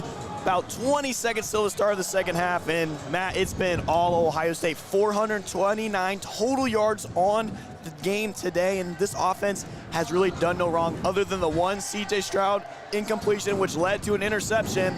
This Ohio State offense has been able to do virtually whatever they want today. Well, partner, Ohio State so far really well balanced. You just said it. They are the only team in the country to average 300 passing yards a game and 200 rushing yards a game, and they're looking to be on par with that stat once again. Ohio State C.J. Stroud has looked nothing but excellence, and TreVeyon Henderson looks like he has not missed a step since his injury that he missed last week against Rutgers. TreVeyon Henderson, 117 total yards today for Ohio State, the 5th time in his Buckeye career over that 100-yard mark. Ohio State will get the ball first to start the second half. Chip Trainum brings out, he actually fumbles it on the 5-yard line, scoops it up, and now he's running around with some room. He's bouncing around the 15, he's got some running room. He's on the 20, he's on the 30, he's got room and on the Michigan State left sideline. He's pushed out of bounds near the 40-yard line, but this one looks like it's gonna come back as there is a penalty on the kickoff. It looks like it's going to be a block in the back or a hold for Ohio State, as Ohio State's bench did not look too excited on that play from Trainum. And you got it right on that one, Matt. Block in the back, and that huge pickup by Trainum is going to come back. It's going to set Ohio State up as they are moving the ball now. Puts the Buckeyes just on the 6-yard line. And they're actually going back just a little bit on the 4-yard line. And Ohio State now, not the ideal field position as C.J. Stroud and company come back out on the field. Stroud has been amazing today. 285 yards, 4 touchdowns, 1 interception. But man, this Buckeye offense has been clicking. 429 yards in one half. Oh my goodness, what could they do in the second half total yardage? Stroud's going to be in the shotgun. He's got Henderson to the left. He motions Rossi and Cade Stover from right to left. Hand off to Henderson. He cuts out the middle, but now he's going to go bounce out left side. He had Stroud tackling for him, but he's going to get chewed up behind the line that time. That was Charles Brantley coming alive and hitting him up. Henderson with a gain of 1 on that one. Great job by Charles Brantley finding Henderson in the backfield. A big hit from Brantley coming in, the speedy cornerback. Just comes in there, sweeps Henderson under the leg, slow to get up on that play. And TreVeyon Henderson is down. I had to assume he went right after that ankle. TreVeyon Henderson was out last week with an ankle injury. Yeah, and now he is limping on his ankle. That is not the one place you want to be tackled if you're TreVeyon Henderson. And you hate to see it. Again for Henderson, 115-plus total yards today on the ground. Limping out of bounds as Dallin Hayden was coming in, but he ended up just going to the ground instead. That's a scary situation for this Buckeyes backfield now as Miyan Williams is missing time today, and now TreVeyon Henderson's going out. But they're going to have Dallin Hayden, the true freshman now, in the backfield with Stroud. They're really having to reach in their bag now to find any little hidden gems they can have for their running back core. 2nd and 9. Stroud motions slumming in from right. It's going to be hand off to Hayden. Hayden cuts up the middle, and Hayden's going to keep on pushing forward. Looks like it's going to be a gain of 6. It's going to be a 3rd and short now for this Buckeyes offense. I know this might be the ironic player to name, but he kind of reminds me of Le'Veon Bell. Very patient on the first step, takes the second step, bursts through the hole, and picks up some yards to make it 3rd and manageable for Ohio State. 3rd and manageable. It's going to be 3rd and 3. Ohio State on the Michigan State 10-yard line. Dallin Hayden in the backfield to the left of Stroud. Stroud loud motions, shotgun snaps. He's looking right, he's gonna find Emeka Egbuka down the right sideline. He's got running room. He's gonna be tackled now at the 30-yard line as Emeka Egbuka with another breaking a tackle and moving up for Ohio State to move the chains. Great job by Egbuka climbing the sideline, misses 1 tackle, and makes defenders chase him down the sideline. Egbuka has just been so evasive in open space today, and not just today, but this whole season. That's why he's one of the most dangerous players in this Ohio State offense and one of the most underrated receivers in this country. He now has 4 receptions on the day for 120-plus yards.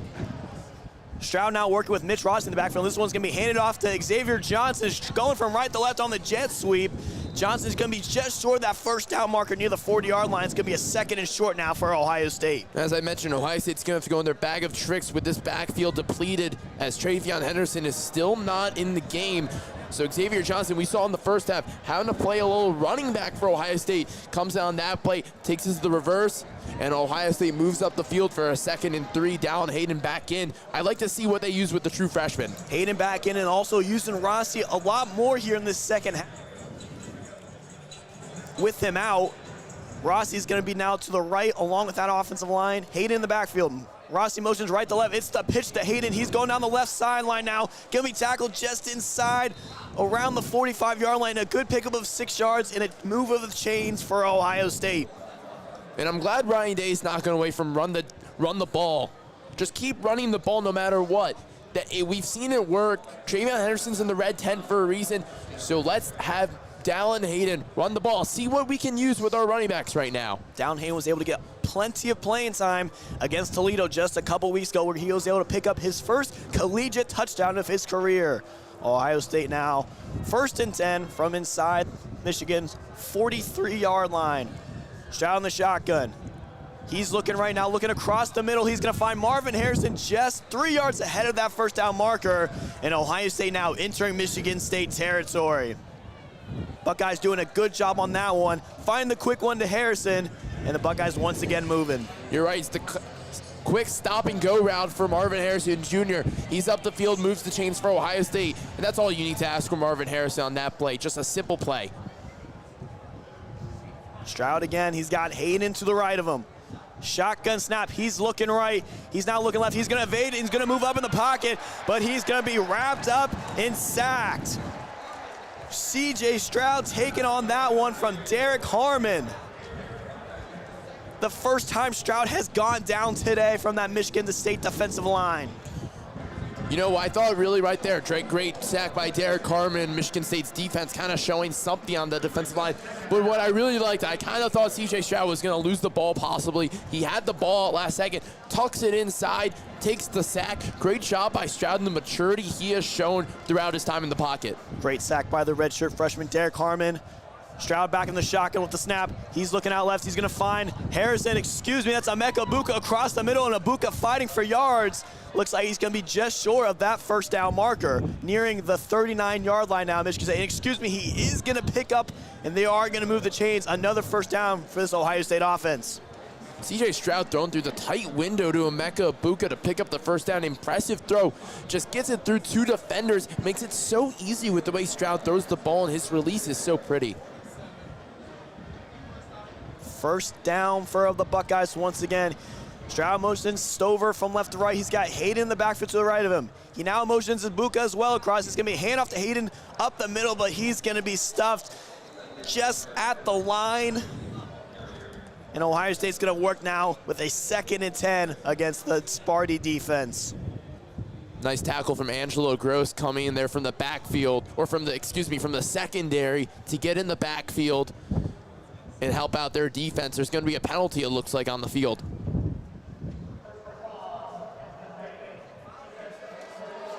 And that one is going to be a hands to the face from Derek Harmon, who had just made a big sack on C.J. Stroud, and now he lets this one up. And Ohio State now just entering red zone territory once again against Michigan State. Just a killer in the penalty game right now for Michigan State. They've had a lot of penalties beat them up so far, and Derek Harmon, who just got the sack, now takes the penalty. 1st and 10, Ohio State on that 20-yard line. Stover from right to left. Hayden in the backfield. Play action now for Stroud. He's going to look out left, and that one's going to be end zone. Caught Marvin Harrison. Touchdown Buckeyes. A beautiful catch by Marvin Harrison. His 3rd one of the day, and man, Ohio State is booming right now. I didn't even think he caught that from here. I could not tell that Marvin Harrison Jr. just made that play look so easy for him. We're going to see on the replay right now. See Stroud go to the corner of the end zone. Harrison Jr., oh my God, gets up and babies Charles Brantley in the end zone right over him.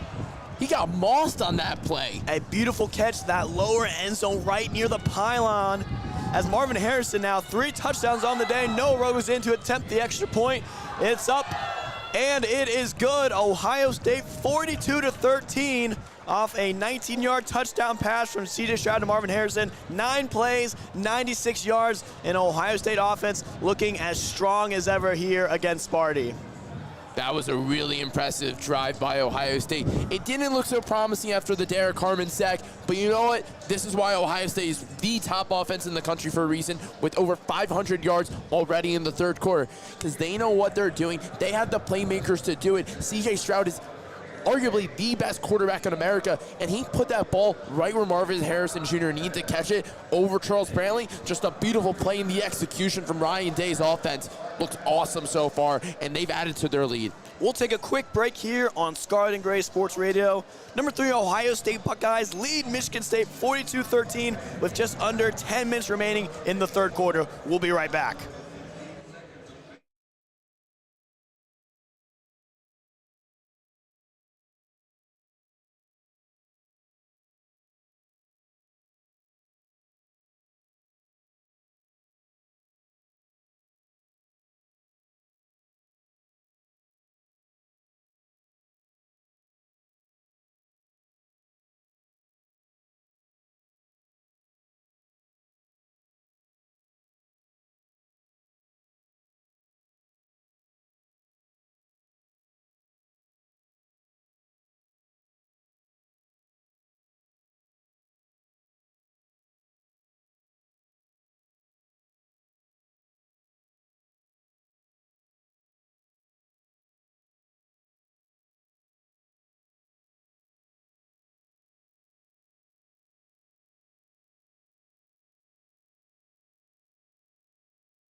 Welcome back into Scarlet and Gray Sports Radio. If you're now just tuning in, the number 3 Ohio State Buckeyes, 9 plays, 96 yards, capped off by a 19-yard touchdown to Marvin Harrison Jr., who has his third on the day. The Buckeyes lead 42-13, 9:46 remaining here in the third quarter, and Michigan State set to return the kick.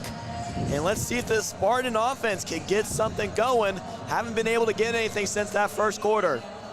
Fielding, and the kick is away. This one's going to sail back in the end zone, and that's going to be a fair caught for the Spartans. Right now from Michigan State, Peyton Thorne marches back out into the field for the Spartans. They need to get anything going at this point.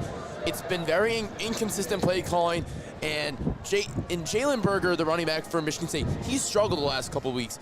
He's not been the player that he was advertised in high school or at Wisconsin before transferring over. So right now, Michigan State, they had passing game working earlier with Keon Coleman, Jaden Reed, and others. Why not go back to that? Peyton Thorne now with Berger in the backfield. That one's going to be a handoff to Berger. He's going to cut right just for a gain of a yard on that one. Looks like he tripped over his own feet. And Michigan State's going to have 2nd and 9 now. Like we talked about, Berger's been a little slow so far to start tonight, and this entire Michigan State offense on the ground has only their 5th rushing yard of the night coming so far here just within the second half. Yeah, you just mentioned that. That is pretty concerning. 5th rushing yard in the third quarter. Shotgun snap to Thorne. He's going down, and he's going to be tackled, sacked, dragged down inside the pocket.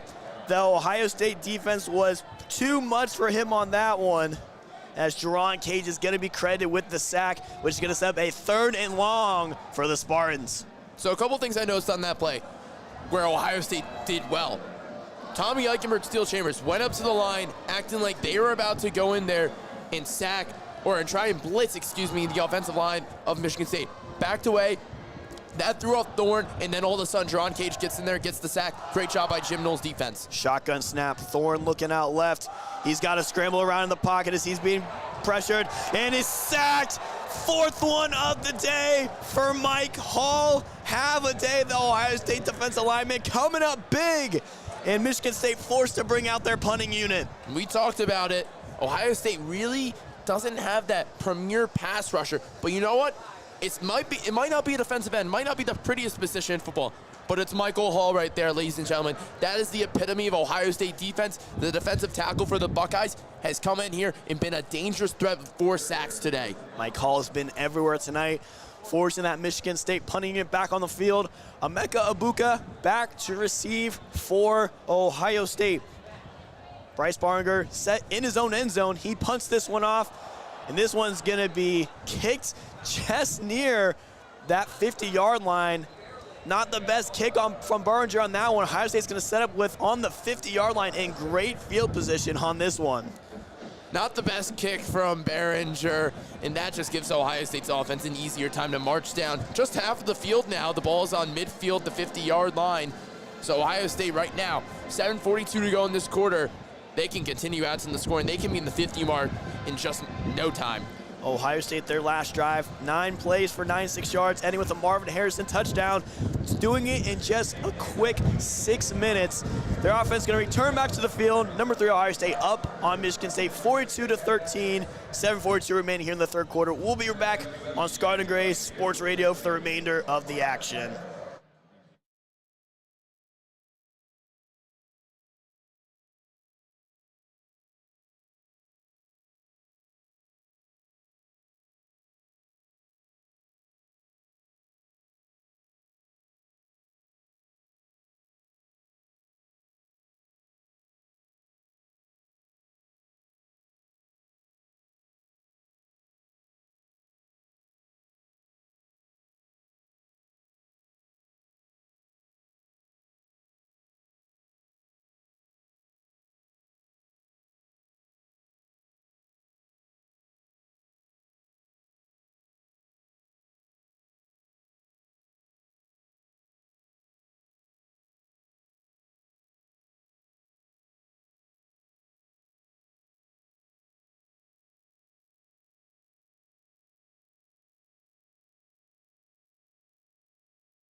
One. And welcome back into the action. You're now just tuning in. Ohio State has looked dominant. Just forced another 3 and out. With 7:42 remaining here in the 3rd quarter, this Buckeyes offense takes the field once again as they lead the Spartans 42-13 here in the 3rd quarter. C.J. Stroud and co. back out on the field. As Stroud's going to have freshman Dallin Hayden working with him in the backfield now. Ohio State brings in the heavy formation with G. Scott Jr. and Mitch Rossi. Hand off to Hayden. Hayden's looking to go left. He cuts up just the middle. It looks like it's going to be a gain of a couple on that one. A great job on the running game so far today for Ohio State. 160 plus in comparison to Michigan State, negative 11 yards on the ground. Yeah, Cole, so I think most people would think that's really bad. They're right. That's not good at all. Michigan State, statistically, the only reason they have 13 points, 7 of those are thanks to C.J. Stroud alone. They're not that great of a team today. Stroud in the backfield. He's got Rossi and Stover with him. He's going to fake the handoff, and Stroud's going to look deep now, and he's going to find Marvin Harrison again near that left sideline. Harrison's going to move the chains and pick up the first down. Marvin Harrison now 7 receptions for 130 yards on the day with 3 touchdowns. He has been phenomenal, Matt. I'd have to agree, but you know what? I think that's a group that's been better today, the offensive line. Stroud just had, his receivers weren't open. That offensive line gave him an extra 2 seconds that most quarterbacks in America would not have, and he had all the time in the world. I think people really don't understand that this offensive line is so good.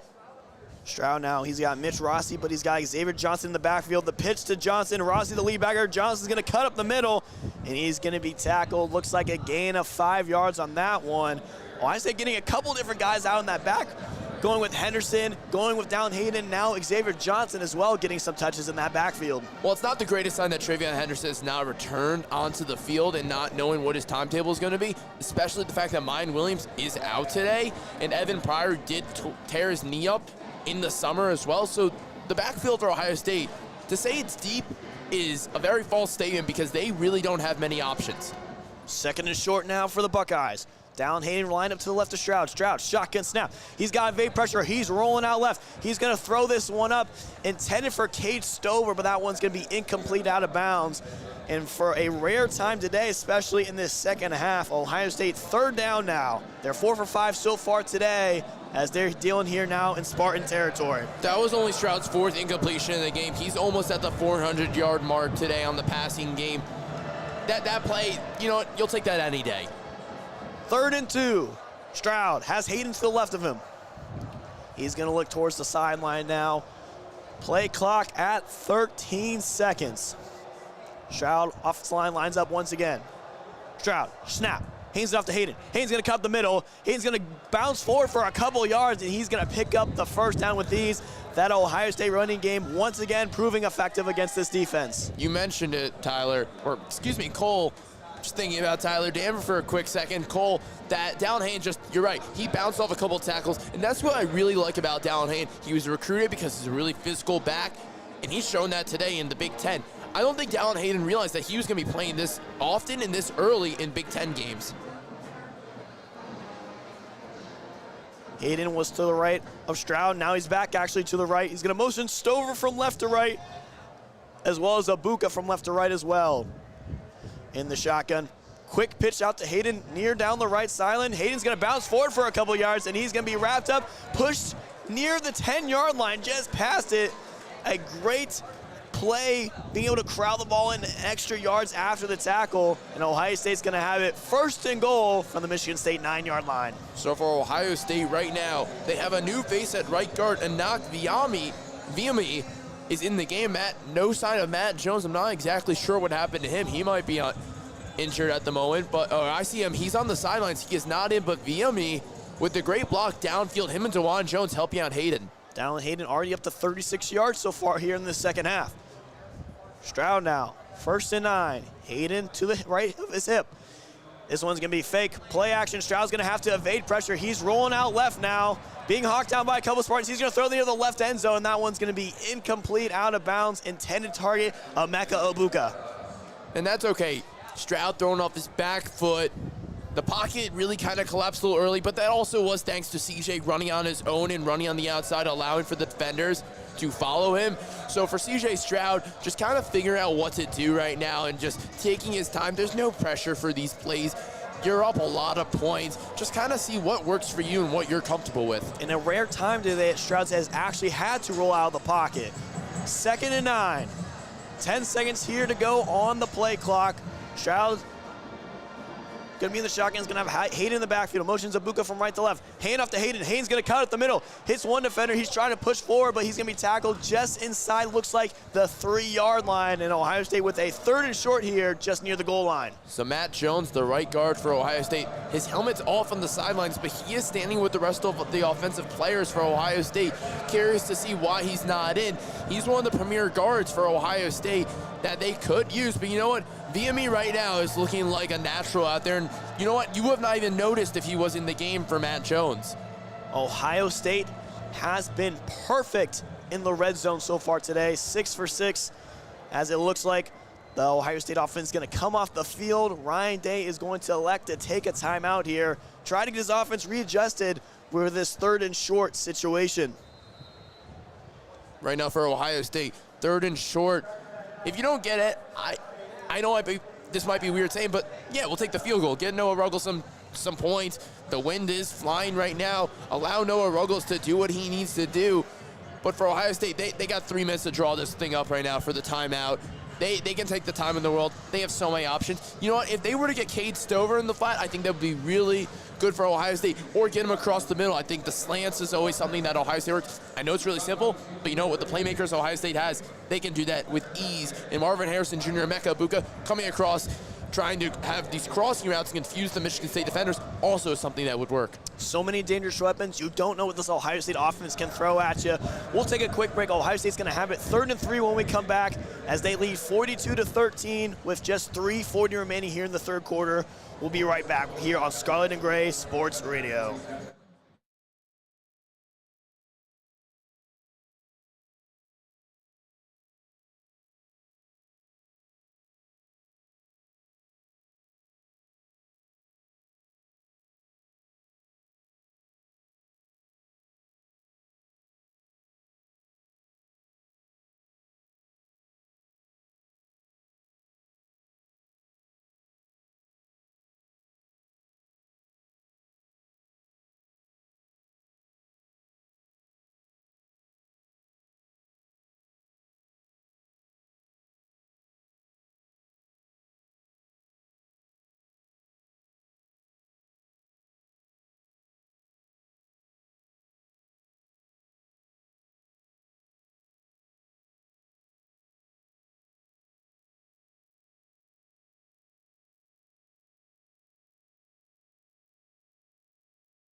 Welcome back to Scarlet and Gray Sports Radio. If you're now just tuning in, number 3 Ohio State taking it to Michigan State, up 42-13 with 3:40 to go here in the 3rd quarter. Ohio State's going to have it 3rd and 3 on the Michigan State goal line, as it looks like Stroud and company is going to come out I formation with Rossi and Dallin Hayden in the backfield.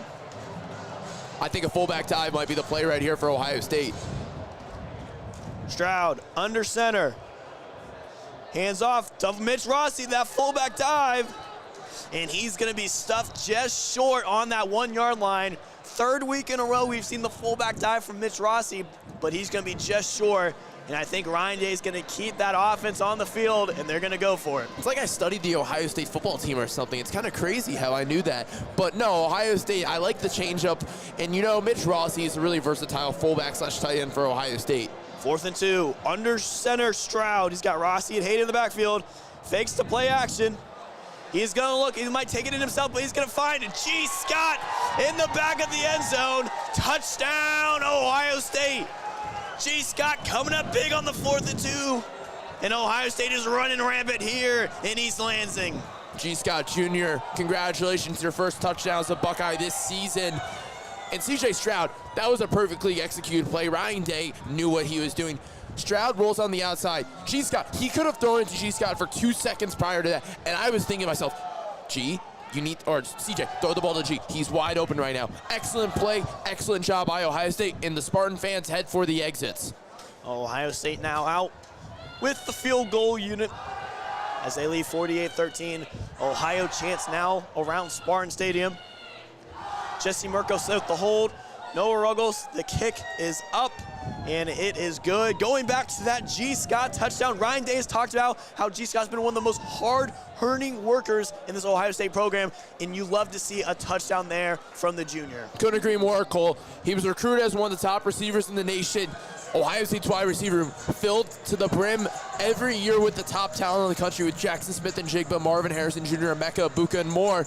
He converted. He's one of the bigger receivers. He converted to a tight end, put on weight, worked really hard, waited under Jeremy Ruckert, waited with Cade Stover, Mitch Rossi, and has come in here. Ohio State loves to use 3 tight ends, and you're seeing it right now paid off in a big-time Big Ten game where points matter for every time. Good for G. Scott. I really like the play design that Ryan Day put together. A 10-play, 50-yard drive finished off with a 2-yard G. Scott touchdown.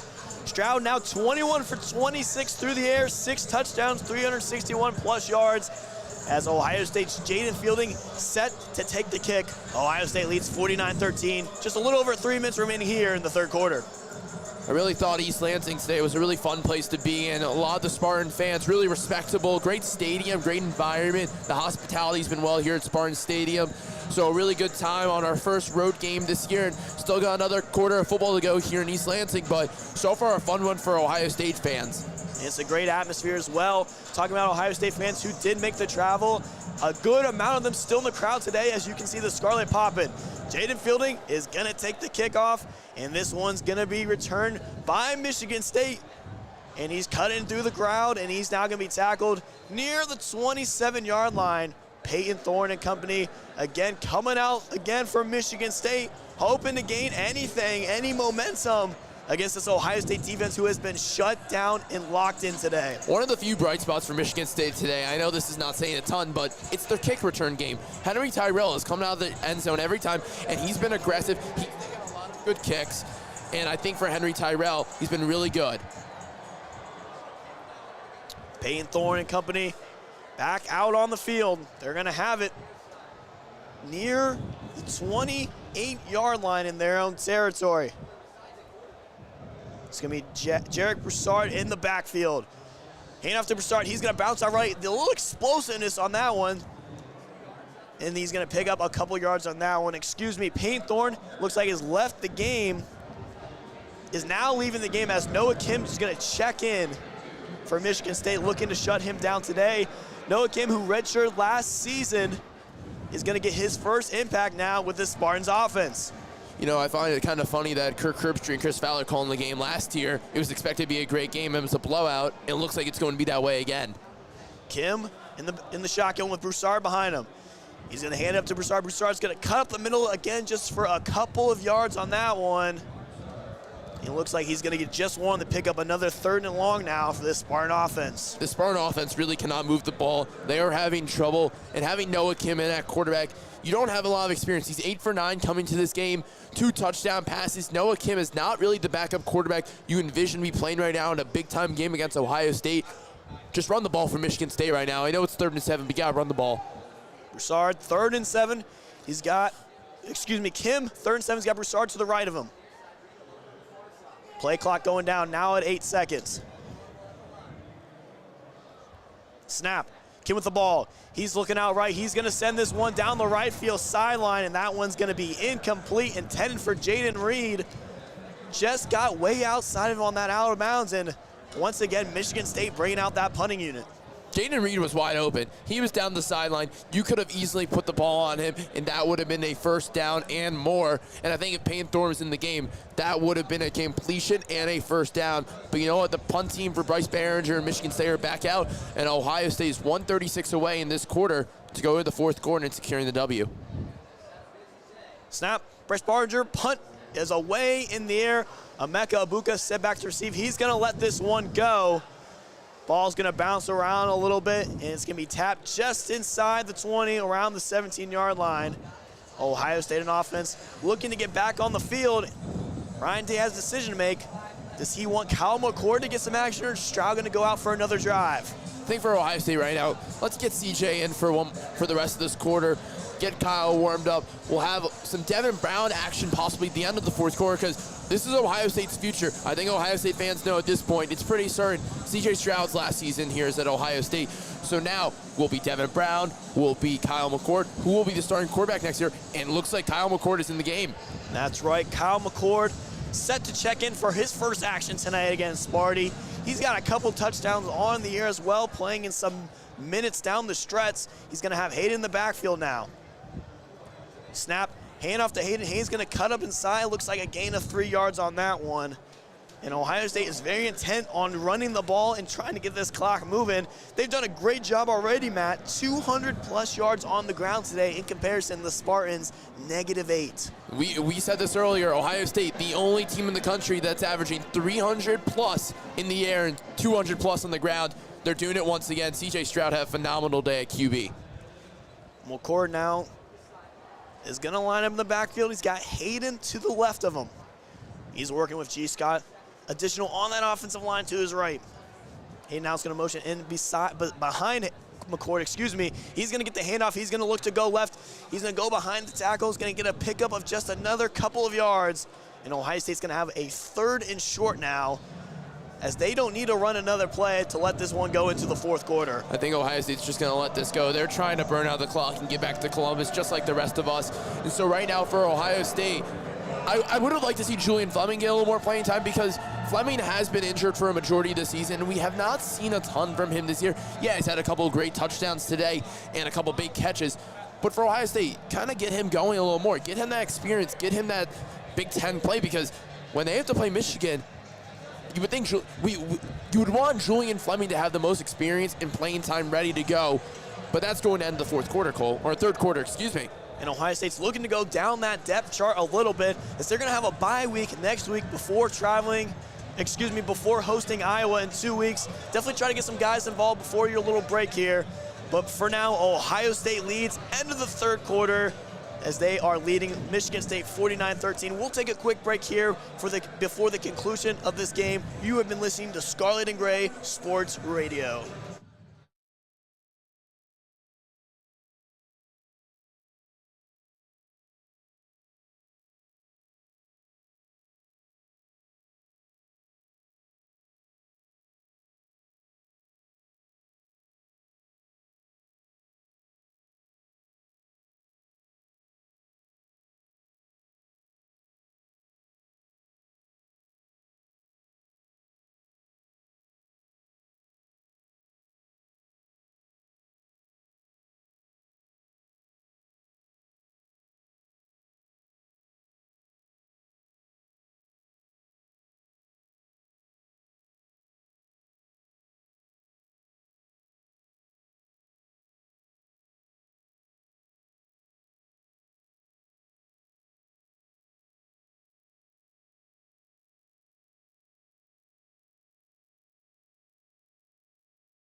Welcome back into Scarlet and Gray Sports Radio. Ohio State's going to have it 3rd and 5 now.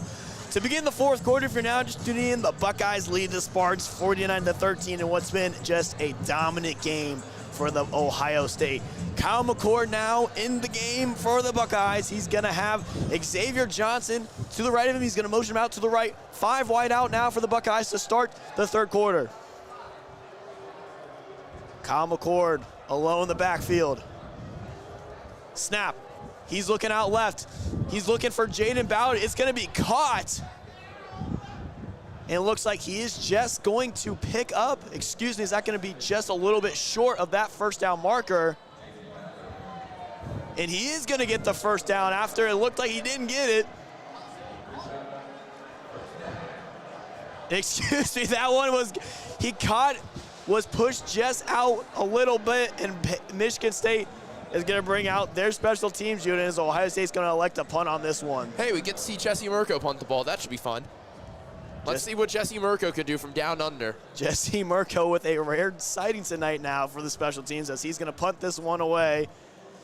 It's going to be sent deep. A good-looking punt for Jesse Mirko as Michigan State is going to receive this one near the 15-yard line. And they're going to be pushed just out of bounds near the 26. Good job by Jaden Reed. The special teams has been one of the few bright spots for Michigan State today. I mentioned it earlier about their kick returning game, but they're really good in the special teams today. I think that's something where Michigan State can build on. I know that's not the offense or defense or the pretty points are used, but right now for Michigan State, hey, that's something to build on. And while we got a quick break talking about Noah Kim, who has checked in for Peyton Thornton, and looks like he'll be leading the Spartans for the rest of this game. The redshirt sophomore, as a recruit in 2020, he was rated the second best quarterback prospect in the state of Virginia by Rivals and ESPN. He was 142 for 235 passing for 2,400 plus yards and 30 touchdowns in the state of Virginia with only 3 interceptions. He also, from time to time, ran for 37 times for 270 plus yards with 7 rushing touchdowns as Westfield's starting quarterback. And they mounted big leads early, and he would actually be taken out, barely finishing all the entire games as the team was up so big now. And as a redshirt sophomore, he's going to have some time to see what he can get, what Mel Tucker wants to get out of his redshirt sophomore throughout the rest of this game. Well, I went to Westfield High School, but that was in New Jersey, so I don't think Noah Kim was my quarterback, or else my school would have won a state championship my senior year with those stats. Noah Kim right now for Michigan State, it's all about development. He's a freshman. He's young. No freshman QB is going to come in here and be a Heisman winner. Yes, CJ Stroud came in with his under a redshirt year under his belt and then comes in for Ohio State, has a great year like Bryce Young did for Alabama. But Noah Kim right now, it's all about development. This Michigan State team, they lost the top running back in the country last year in Kenneth Walker, who is now in the NFL doing great with the Seattle Seahawks. So when you lose a player like that, that's obviously going to hurt the team. That's no doubt. Anyone could say that. But for Michigan State, in a way, like when they lost Kenneth Walker, it's like the life was sucked out of them, and they really lost somebody that was really vital to their team and the way their team chemistry was. Their running game was unstoppable for a majority of the season. When Ohio State played them last year at Ohio State, it didn't exist, just like their defense didn't exist. But Kenneth Walker was the reason why they were Peach Bowl champions last year, played on a New Year's Six Day Bowl, and were a top 10 team for a majority of the year. But for Michigan State right now, it's kind of finding what is that sweet spot? What are the players that are going to get you to above and beyond? Because at this point in the season, Michigan State's going to fall to 2-4. Not the season they were looking for. Still not being a Big Ten team thus far. So right now for Michigan State, it's where can you find these sweet spots? I think Jaden Reed's been one of their bright spots today. He's made some incredible catches for Michigan State. Mosley as well. He's been awesome to watch. Trey Mosley, 6 receptions, 40 yards. He's been pretty good. They use him in the flat a lot and with screens, and that's something that Noah Kim could use to his advantage right now. You stay in the pocket. You don't need to run around. You can avoid a sack by throwing it really quickly, and Mosley goes out, and he does do his thing. And Matt, I think, hitting on losing Kenneth Walker was obviously huge. Peyton Thorne last year was the 4th among quarterbacks in the Big Ten in touchdowns, and he hasn't been able to get it clicking so far this year. After today, 9 touchdowns on 7 interceptions, and it just seems like their signal play caller just really can't get much going. But now Noah Kim is going to lead this Michigan State offense on the field. It's going to be 1st and 10 just on the 23-yard line. And let's see what Kim and this Spartan offense can do.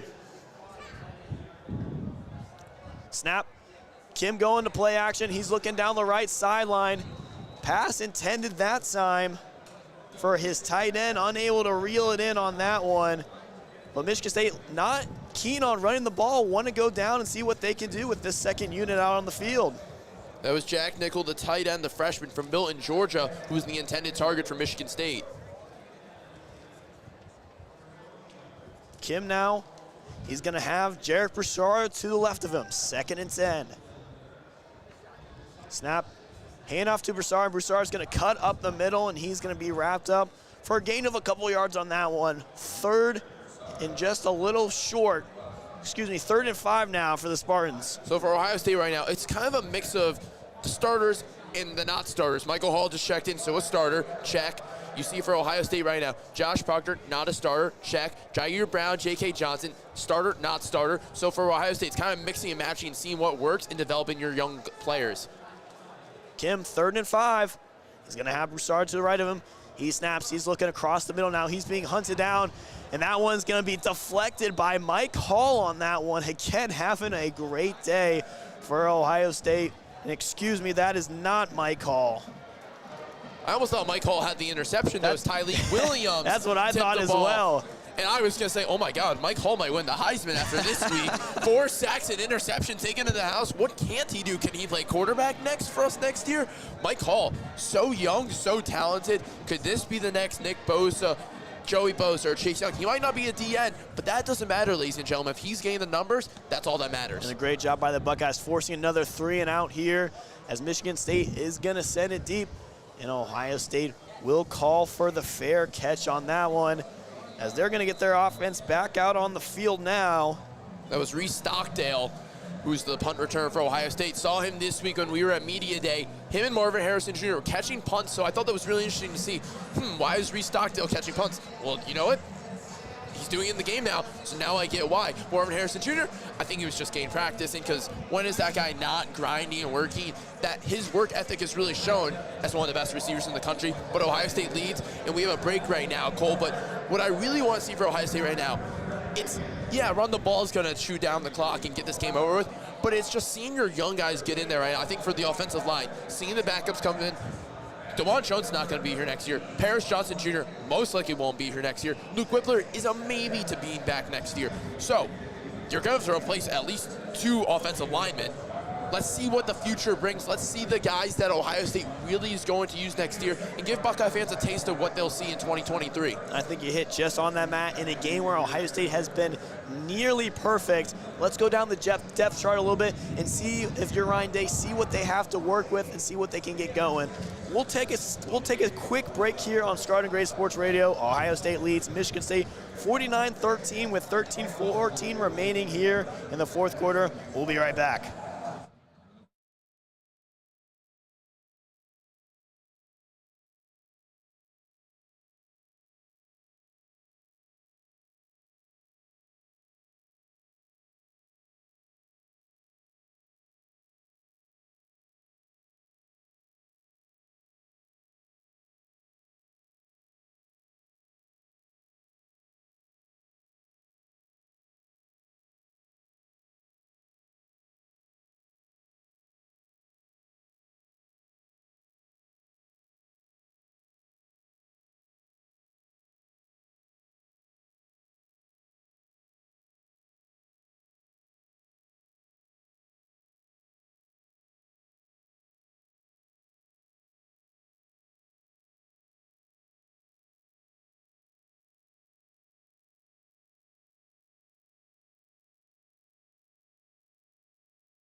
And welcome back into Scarlet and Gray Sports Radio.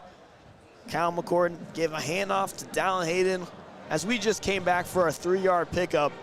As Ohio State's offense is out just under 13 minutes to go here in the fourth quarter, as this Ohio State offense has just been truly dominant today, and they've done it by running the ball. Kyle McCord is going to have Hayden line up to the left of him. So Ohio State's offensive line completely new right now for Ohio State. G. Scott's going to motion from right to left. McCord, hand off to Hayden. Hayden's going to cut up left, and he's going to pick up a first down. A big pickup there from Dallin Hayden, the true freshman, who's been great so far for Ohio State here in this second half. He's now got over 60 yards rushing today, Matt. Zen Michalski and VME parted the way, the guard and the tackle right there for Ohio State, just allowing for Ohio State to open up and let Hayden cook. And I thought it was a really good job by Ohio State's offensive line for just letting their freshman get in there and do what he needs to do to get the yardage. Kyle McCord, Hayden in the backfield. He's motioning Ballard to come in, join the offensive line. Hand off again to Hayden. Hayden's going to cut up the middle. It's going to be just a gain of about 2 yards on that one, as Hayden's going to move to 62 yards today. Even with Miyan Williams out, Ohio State's done a great job in their running backs, motioning through everyone. Henderson, 19 attempts for 118 yards and a touchdown. Xavier Johnson getting some touches. Emeka Buka on a couple sweeps. And now Dallin Hayden is getting some moments as well. McCord, Hayden behind him. Ohio State is just clearly intent of running this clock down and moving the ball, as they've done so far all game, just moving the chains. McCord, snap, play action. He's rolling out right, he's looking, and he's gonna find across the middle again. Ohio State completes another first down on that one, and that's the guy we're just talking about, Matt. Your man, he's able to move the chains once again. Good job by Reese Stockdale getting in there, the crossing route for Ohio State. And an injured player from Michigan State, but right now for Ohio State, and you see CJ Stroud coming out there talking to Kyle McCord about the things he's doing right. Great job. You roll out, you have time. You find Stockdale going across the field. He's traveling with you right across. He's doing everything you ask for him in the receiver, and you're going to get the first down every time. Stockdale doing a good job coming across the middle. McCord again rolling out, who's going to move to 3-3 so far in his passing attempts today, but as an injured player is down from Michigan State. Just talking about Ohio State and talking a little bit about Kyle McCord, who's been getting some action this year as a sophomore. Last year as a true freshman, played 5 games and actually started in the 59-7 win over Akron, where he completed 18 attempts for 319 yards and 2 touchdowns in that game. He was the first time in school history, as he had Henderson starting next to him against Akron, that a freshman and running back in the same group started for the Ohio State line. Maverick Henson, the defensive tackle for Michigan State, walks off the field on his own power. Great sign to see. So now for Ohio State, just keep running the ball with Hayden, seeing how your O-line develops. McCord motions Hayden from the backfield to the right of him. Hayden again gets the snap, and he's going to go up the middle. He's going to be trapped just inside. Another gain of just a couple yards on that one. So Cole, this sport's all about, especially in the NFL, you need to be mobile as a quarterback in order to move the ball. CJ Stroud, really not one of the most mobile quarterbacks, and I think anyone could tell you that. An NFL scout would see that and say that's one of the biggest things I don't like about CJ Stroud. I want to see if Kyle McCord can run at all. I want to see what his mobility is like. McCord and Hayden again in the backfield.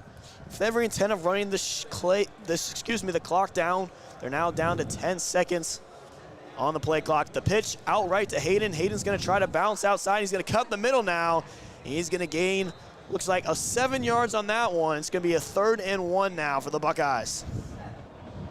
As the clock keeps ticking, Ohio State in this half, the points have really not been as much as the first, but you know what? That's really okay. It's not a big deal. I really like what McCord's done so far as a backup. He's kind of done his role and knows what he needs to get done, and he's been calling the plays, watching them develop, and working with his receivers. McCord and Hayden in the backfield. He's going to have G. Scottdale, and he's going to have, looks like Jaden Ballard out to the right of him. 8 seconds on the game clock. The play clock. It's going to be hand off to Hayden. Hayden's going to burst through, and it looks like he's going to be called short on the 3rd down marker. And Ohio State's going to have it, looks like 4th and 1 here. Another injured player from Michigan State, but we can also see for Ryan Day. He looked pretty frustrated that Dallin Hayne did not get that first down, and I get why you're frustrated. That was a simple play, and you expect your 4-star running back to be able to get through the hole, but you're also mad at your offensive line for not being able to give him time and space to do what he needs to do. So for Ohio State right now, 9:31, it looks like going to go to commercial with this injury. For the Buckeyes, it's kind of just, again, we've been saying this, it feels repetitive, feel like a broken record. It's run the ball and just keep it simple at this point because there's nothing else you really need to do. 49-13 here in the fourth quarter. Ohio State leads over Michigan State. 13-14 remaining. Just a little bit under 10 minutes remaining now here in the fourth quarter. We'll take a quick break here on Scarlet and Gray Sports Radio.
And welcome back in to Scarlet and Gray Sports Radio. Ohio State's going to have it 4th and 1 just inside the 50-yard line here at Michigan State. Looks like Ryan Day and his offense will elect to go for it on this one. If you're now tuning in, the Buckeyes lead 49-13 over Michigan State here in the fourth quarter. And actually looks like they will bring on the punting unit, as Ohio State's just going to send this one off to the Spartans. Let's see if Jesse Mirko can nail them inside the 20 once again. He's done it 10 times this year. Can he do it for an 11th? Right now, not a lot of members of attendance here at the crowd, and I think that's to the test that Ohio State is just absolutely scoring down the throats of Michigan State, and Michigan State fans are not too thrilled. Jaden Reed set back to return this punt for the Spartans. A snap low, but Jesse Mirko is able to get it up. Sailing now towards the back, and that one is going to be touchdown in the end zone. Michigan State's going to set up shop on their own 25-yard line. Just 2 yards away. The backspin on that punt was beautiful. If they were 2 yards more backed up, they would have been nailed at the 1 yard line because Jaden Ballard was right there to stop him. But right now, for Michigan State, Noah Kim's going to lead you out once more. At this point, I've mentioned all the options that they can go with. I think that the fact that they didn't go with Jaden Reed and Keon Coleman more often, and now they have their backups in anyways, I thought was very interesting. Like, if it ain't broke, don't fix it. Like, they had a good passing game going for in the first quarter with Trey Mosley as well, but yet they went away from it. Noah Kim back out there. He's going to have Elijah Collins in the backfield, and it's going to go straight to him as Collins is trying to bounce out left. He's going to be wrapped up for a gain of 6 yards, but there is going to be a flag in the backfield. Cole, I think some of the big storylines going around this weekend is the Big Ten East, because at this point in time, Ohio State, Penn State, Michigan will all be 6-0 on the year, all undefeated in the Big Ten East. So these next couple weeks are going to be very telling because Michigan and Penn State will be playing each other next week at Michigan, a very hostile environment for Penn State to go to. Michigan, they've looked good. They may have not played the best opponents, but they have played well. They're really exceptional on offense, really sound with J.J. McCarthy under center. And for Penn State, it's kind of been very interesting to see how Penn State's developed. It's been a little bit shocking, to be honest, just because of the fact that Penn State, you really didn't expect them to be the way they were, but this is going to be very telling for Ohio State and the common opponents they have. Kim once again is going to hand off to Elijah Collins, and the Collins is going to bounce up for a gain of 5 yards on that one. That last play was going to be a holding against Michigan State, which pushed them back to 1st and 20. But to go back to your point there, Matt, it's a three-way race now in the Big Ten East, like you talked about. Michigan picking up the win today. Ohio State on their way as well. Penn State off this week before traveling next week up to Ann Arbor. Three-way race out east, and next week we'll have a lot of determining factors of where it goes from there. Michigan State now working 2nd and 16. Kim, shotgun looking down deep, and he's going to find his own receiver. That's Jeremy Bernard on that one. And Michigan State's going to move the chains for the first time here in the fourth quarter. Pretty solid by Kim, able to find his target, and he does so. And you're right, he found Bernard. Good play. And they're going quick. Kim looking out right. This time, again, intended. And it's actually going to be a fumble, Almost dropped there on that one for Michigan State. That was Monterey Foster, the freshman, caught it, but they are going to say he was down. A quick gain of 5 yards, and Kim's looking to move the ball on this drive. Good job by Kim, just keeping it going, keep the pace going. You got only 7 minutes left in this game. Just use every weapon you can at this point. Jordan Simmons now checks into the backfield for his first action tonight. The junior's going to get the ball. He's going to try to roll up the middle just to the left. And that looks like just short of that first down marker. Michigan State's going to go quick, though. 3rd and 2. Kim in the shotgun. Snap. He's looking out left. And his intended receiver is going to be brought in, Jeremy Bernard, and Michigan State again moving the chains. Kim looking to move the ball here for Michigan State as they now enter Ohio State territory. Where was this the last couple drives for Michigan State? Where was the sense of urgency?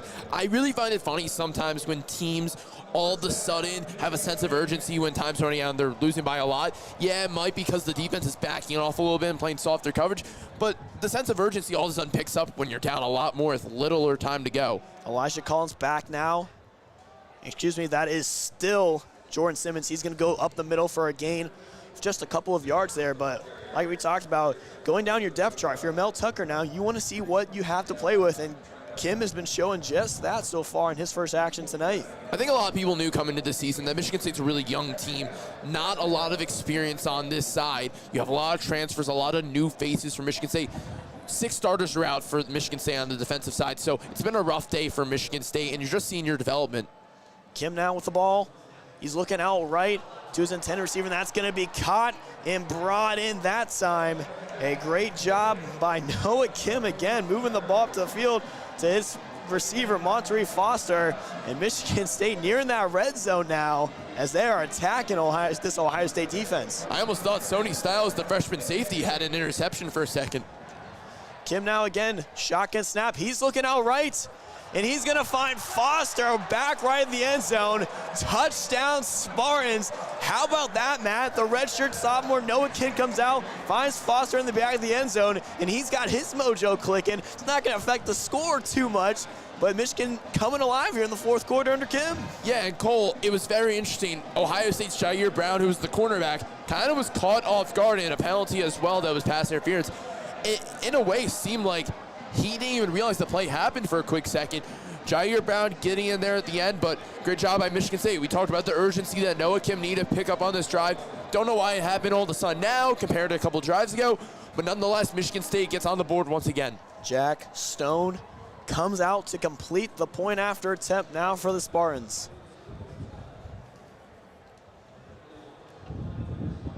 Play is snapped. The ball is up, and it is good. Ohio State now leads 49-20 after an 8-play, 80-yard drive led by Noah Kim. finding Foster in the back of the end zone for a 25-yard touchdown pass. Stick with us here on Scarlet and Gray Sports Radio. We'll take a quick break before the conclusion of this fourth quarter.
And welcome back into Scarlet and Gray Sports Radio, where the number 3 Ohio State Buckeyes lead Michigan State 49-20 with 5:40 remaining here in the fourth quarter. If you're now just tuning in, redshirt sophomore Noah Kim, the backup for the Spartans, led them on an 8-play, 80-yard drive, finished off with a 25-yard touchdown pass, showing, hey, they got some signs of life here, getting some momentum build up into the next week.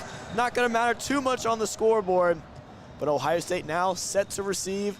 It looks like Kyle McCord and company will come back on, remaining for this 5:40 here in the fourth quarter. I find it interesting that Emeka Ibuka took that kick return for Ohio State compared to Chip Trainum. Maybe after that fumble, they said, you know what, let's just get somebody back there, won't fumble, won't mess it up, because let's be honest, Ryan Day knows in his head that for the college football playoff, there are style points involved. Beating up on a Big Ten team, 29 looks great, but you know what looks better? 40, 45, 50. So you know what? Ryan Day's trying to do everything he can in a modest fashion because he does have respect for Mel Tucker and this Michigan State squad. This is a respectable program. He wants to put the points on, but in a respectable way. Kyle McCord leads the offense back now onto the field, as this one's going to be handed off for Ohio State, and they're just going to pick up a couple of yards here as they look to get that clock moving and chipping away for the conclusion of this game, as they're going to move to 6-0. In the backfield now, true freshman T.C. Caffey is getting some touches. We saw him in the Toledo game as he picked up and broke one away for a big touchdown. Now he's getting some action tonight. Kyle McCord, he's going to work with McAfee again in the backfield. Game clock now just under 5 minutes here to go in the fourth quarter. McCord, snap, hands off to McAfee, and he's actually going to keep on this one on the QB option, and he's going to pick up just a couple of yards, going to set up with a 3rd and long here. And I talked about how I want to see him be more mobile. That was a really awkward run and a really awkward play that just didn't look like it flowed well. The way McCord kind of ran wasn't the most athletic looking, gonna be honest here. I'm no athlete, however, that just didn't look so smooth and like what a normal mobile quarterback should look like. So it was very interesting to see that they're trying to force it in there. I like that they're trying to get that idea, but didn't really work. 3rd and 8 now. Ryan Day would really like this offense to stay on the field for the remaining of this one. They're gonna need an 8 yards here on this one. McCord, play clock winding down, 4 seconds. Snap, hands off to McAfee. McAfee coming up the middle, and that one's going to be fumbled at the line. McCord's going to scramble and go right over to recover, and Ohio State's going to have to bring out their punting unit. A pretty disappointing drive from McCord and company on that one. Yeah, so with McCord and McAfee there, it looked like it was a miscommunication. They bobbled the snap because McAfee, I think, thought he was going to take the handoff, but McCord kept it a little too long, causing the fumble, and for Ohio State to almost turn it over, but they're going to punt it now with 3:40 to go. They're going to let that clock go all the way down as we're now nearing 5 seconds on the play clock. Jesse Mirko sends this one deep. It's going to be fielded just near the Michigan State 15, and Ohio State's going to wrap them up just near the 25-yard line. Noah Kim, who led an 8-play, 80-yard drive that ended off with a 25-yard touchdown pass, going to lead the Spartan offense back on the field for likely their final drive. Great hang time from Jesse Mirko there, allowing for a special teams unit to get down there and make the tackle. So with 3:17 to go, Michigan State has 3 timeouts remaining, I don't know if timeouts will be something that Mel Tucker is going to preach at this point, because he's also a modest coach, a respectable competitor. He knows his team at this point, they're down 29. They're going to take their 4th loss of the season. Just at this point, get some heat, get in the locker room, and that's how they want to view this game. Kim now, he's going to hand this one off. That one's going to be to Harold Joyner, running back. Sophomore's going to get his first action tonight. Like we talked about, why not, as your Mel Tucker, getting all the players involved, going down that depth chart, seeing what you have to offer.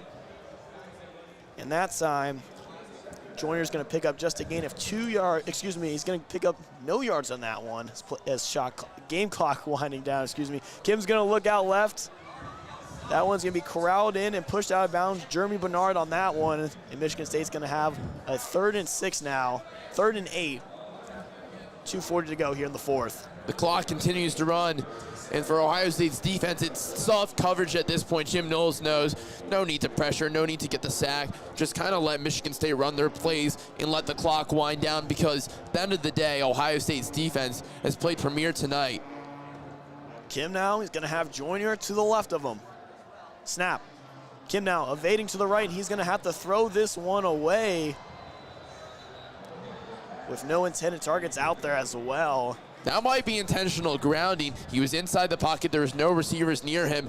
Wouldn't shock me if the referees throw a flag. That was my thoughts as well, but look like there is no flag that's going to come out on that one. Instead, Michigan State again bringing out their punting unit. Ohio State forcing another 3 and out. And Ohio State set to receive this one with just a little over 2 minutes to play here in the 4th quarter. Reese Stockdale will be back there for Ohio State. And for Ohio State, 1 or 2 running plays, kneel the ball, and then you're out of here back to Columbus and get in the heat in the locker room. It's a great win for Ryan Day and company. This one sending out. Stockdale is going to elect for the fair catch just on the Ohio State 22-yard line. And Ohio State's going to have a little over 2 minutes remaining here in this 4th quarter before they get out of East Lansing and improve to 6-0 now on their still undefeated season. Cole, so key takeaways today was CJ Stroud is still excellent. Last week they just ran the ball a lot, and that Miyan Williams was the playmaker last week, and CJ Stroud, he might have not thrown it statistically amazing, but that really doesn't matter because he got the job done, got the win. This week was the opposite. Pretty throws every time, tight windows, he was able to get the ball in there, and he found his playmakers and they did their jobs. McCord's going to hand it off to Caffey here. He's going to bounce just up the middle for a gain of a couple yards.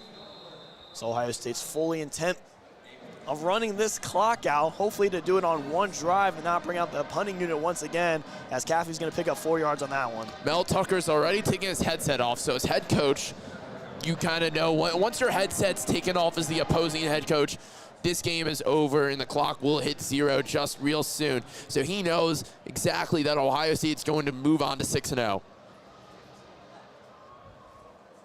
McCord is now looking near the sideline. Of course, Ohio State will have next weekend off with their bye before hosting Iowa in 2 weeks, as they will return to Columbus before taking another blockbuster trip, this time to Penn State, which will shape out the Big Ten East. Caffey, handoff up the middle, just another gain of a couple yards, and Ohio State with another 3rd down here as clock is winding down, as we're nearing just under a minute here in the 4th quarter. Partner, it's been a pleasure doing this game with you. You know what? The weather wasn't the best, wasn't the most beautiful, but you know what? That's football. That's how it's always going to be. Football's not the most beautiful thing in the world to some, but it's a really pretty sport at the end of the day, and it was awesome to see for Ohio State, and it was a great environment. Our first road trip of the year and first road win for Ohio State. Brisk air in East Lansing tonight, as McCord hands it off to Caffey once again, and they will not pick up the 4th down, but it doesn't matter, as they're going to let the game clock wind out. Ryan Day and Mel Tucker already running to the middle of the field to shake hands. So Ohio State's going to walk away with this one, 49-20, and what was truly a dominating game once again for this Buckeyes offense, who could remotely do whatever they wanted on the day. Great job by Ohio State overall. A lot of things that Ohio State can build on. It was a really good job, really impressive that the Buckeyes were able to come into Michigan State. It was a hostile environment in the beginning of the game. Don't get me wrong, this Michigan State's fans in the beginning, it was a good job. But at the end of the day, Ohio State, they ran the ball well, they passed the ball well. Marvin Harrison Jr. showed once again the country that he's one of the most elite receivers in the country. Defensively, Michael Hall was the playmaker, in my opinion. 4 sacks today, almost an interception. Michael Hall was just premier inside the edge for Ohio State's defensive end, or defensive tackle, excuse me. And it was a really impressive day overall. And for Michigan State, there wasn't a ton of positives, but I would say special teams is where they were able to focus on, and Trey Mosley was a player that I really enjoyed. Ohio State C.J. Stroud continues that Heisman campaign. He went 21 for 26 for 360-plus yards, along with 6 touchdowns, and what was truly a breathtaking performance on the ground. Like we talked about, Henderson, 118 yards and a touchdown. And speaking about that Ohio State defense, very impressive, limiting Michigan State to only 7 yards on the ground throughout this entire game. Yeah, that's a really impressive stat that I think a lot of people are going to see in the box score and be like, wow, Jim Knowles' defense is legit for being able to hold Michigan State's running game to a total of 7 yards, you just said, on 20 rush attempts. That's a really impressive stat for Ohio State to be able to do. And compared to last year, Ohio State, that's a really impressive stat. Ohio State's defense was not able to do that last year, and this year they came in here and they've shown so far they're a really gritty defense. Ohio State's going to leave East Lansing with a 49-20 victory over the Michigan State Spartans. For my partner Matt Goldman, I'm Kole Emplit. Thank you for listening to Scarlet and Gray Sports Radio. We'll see you next time.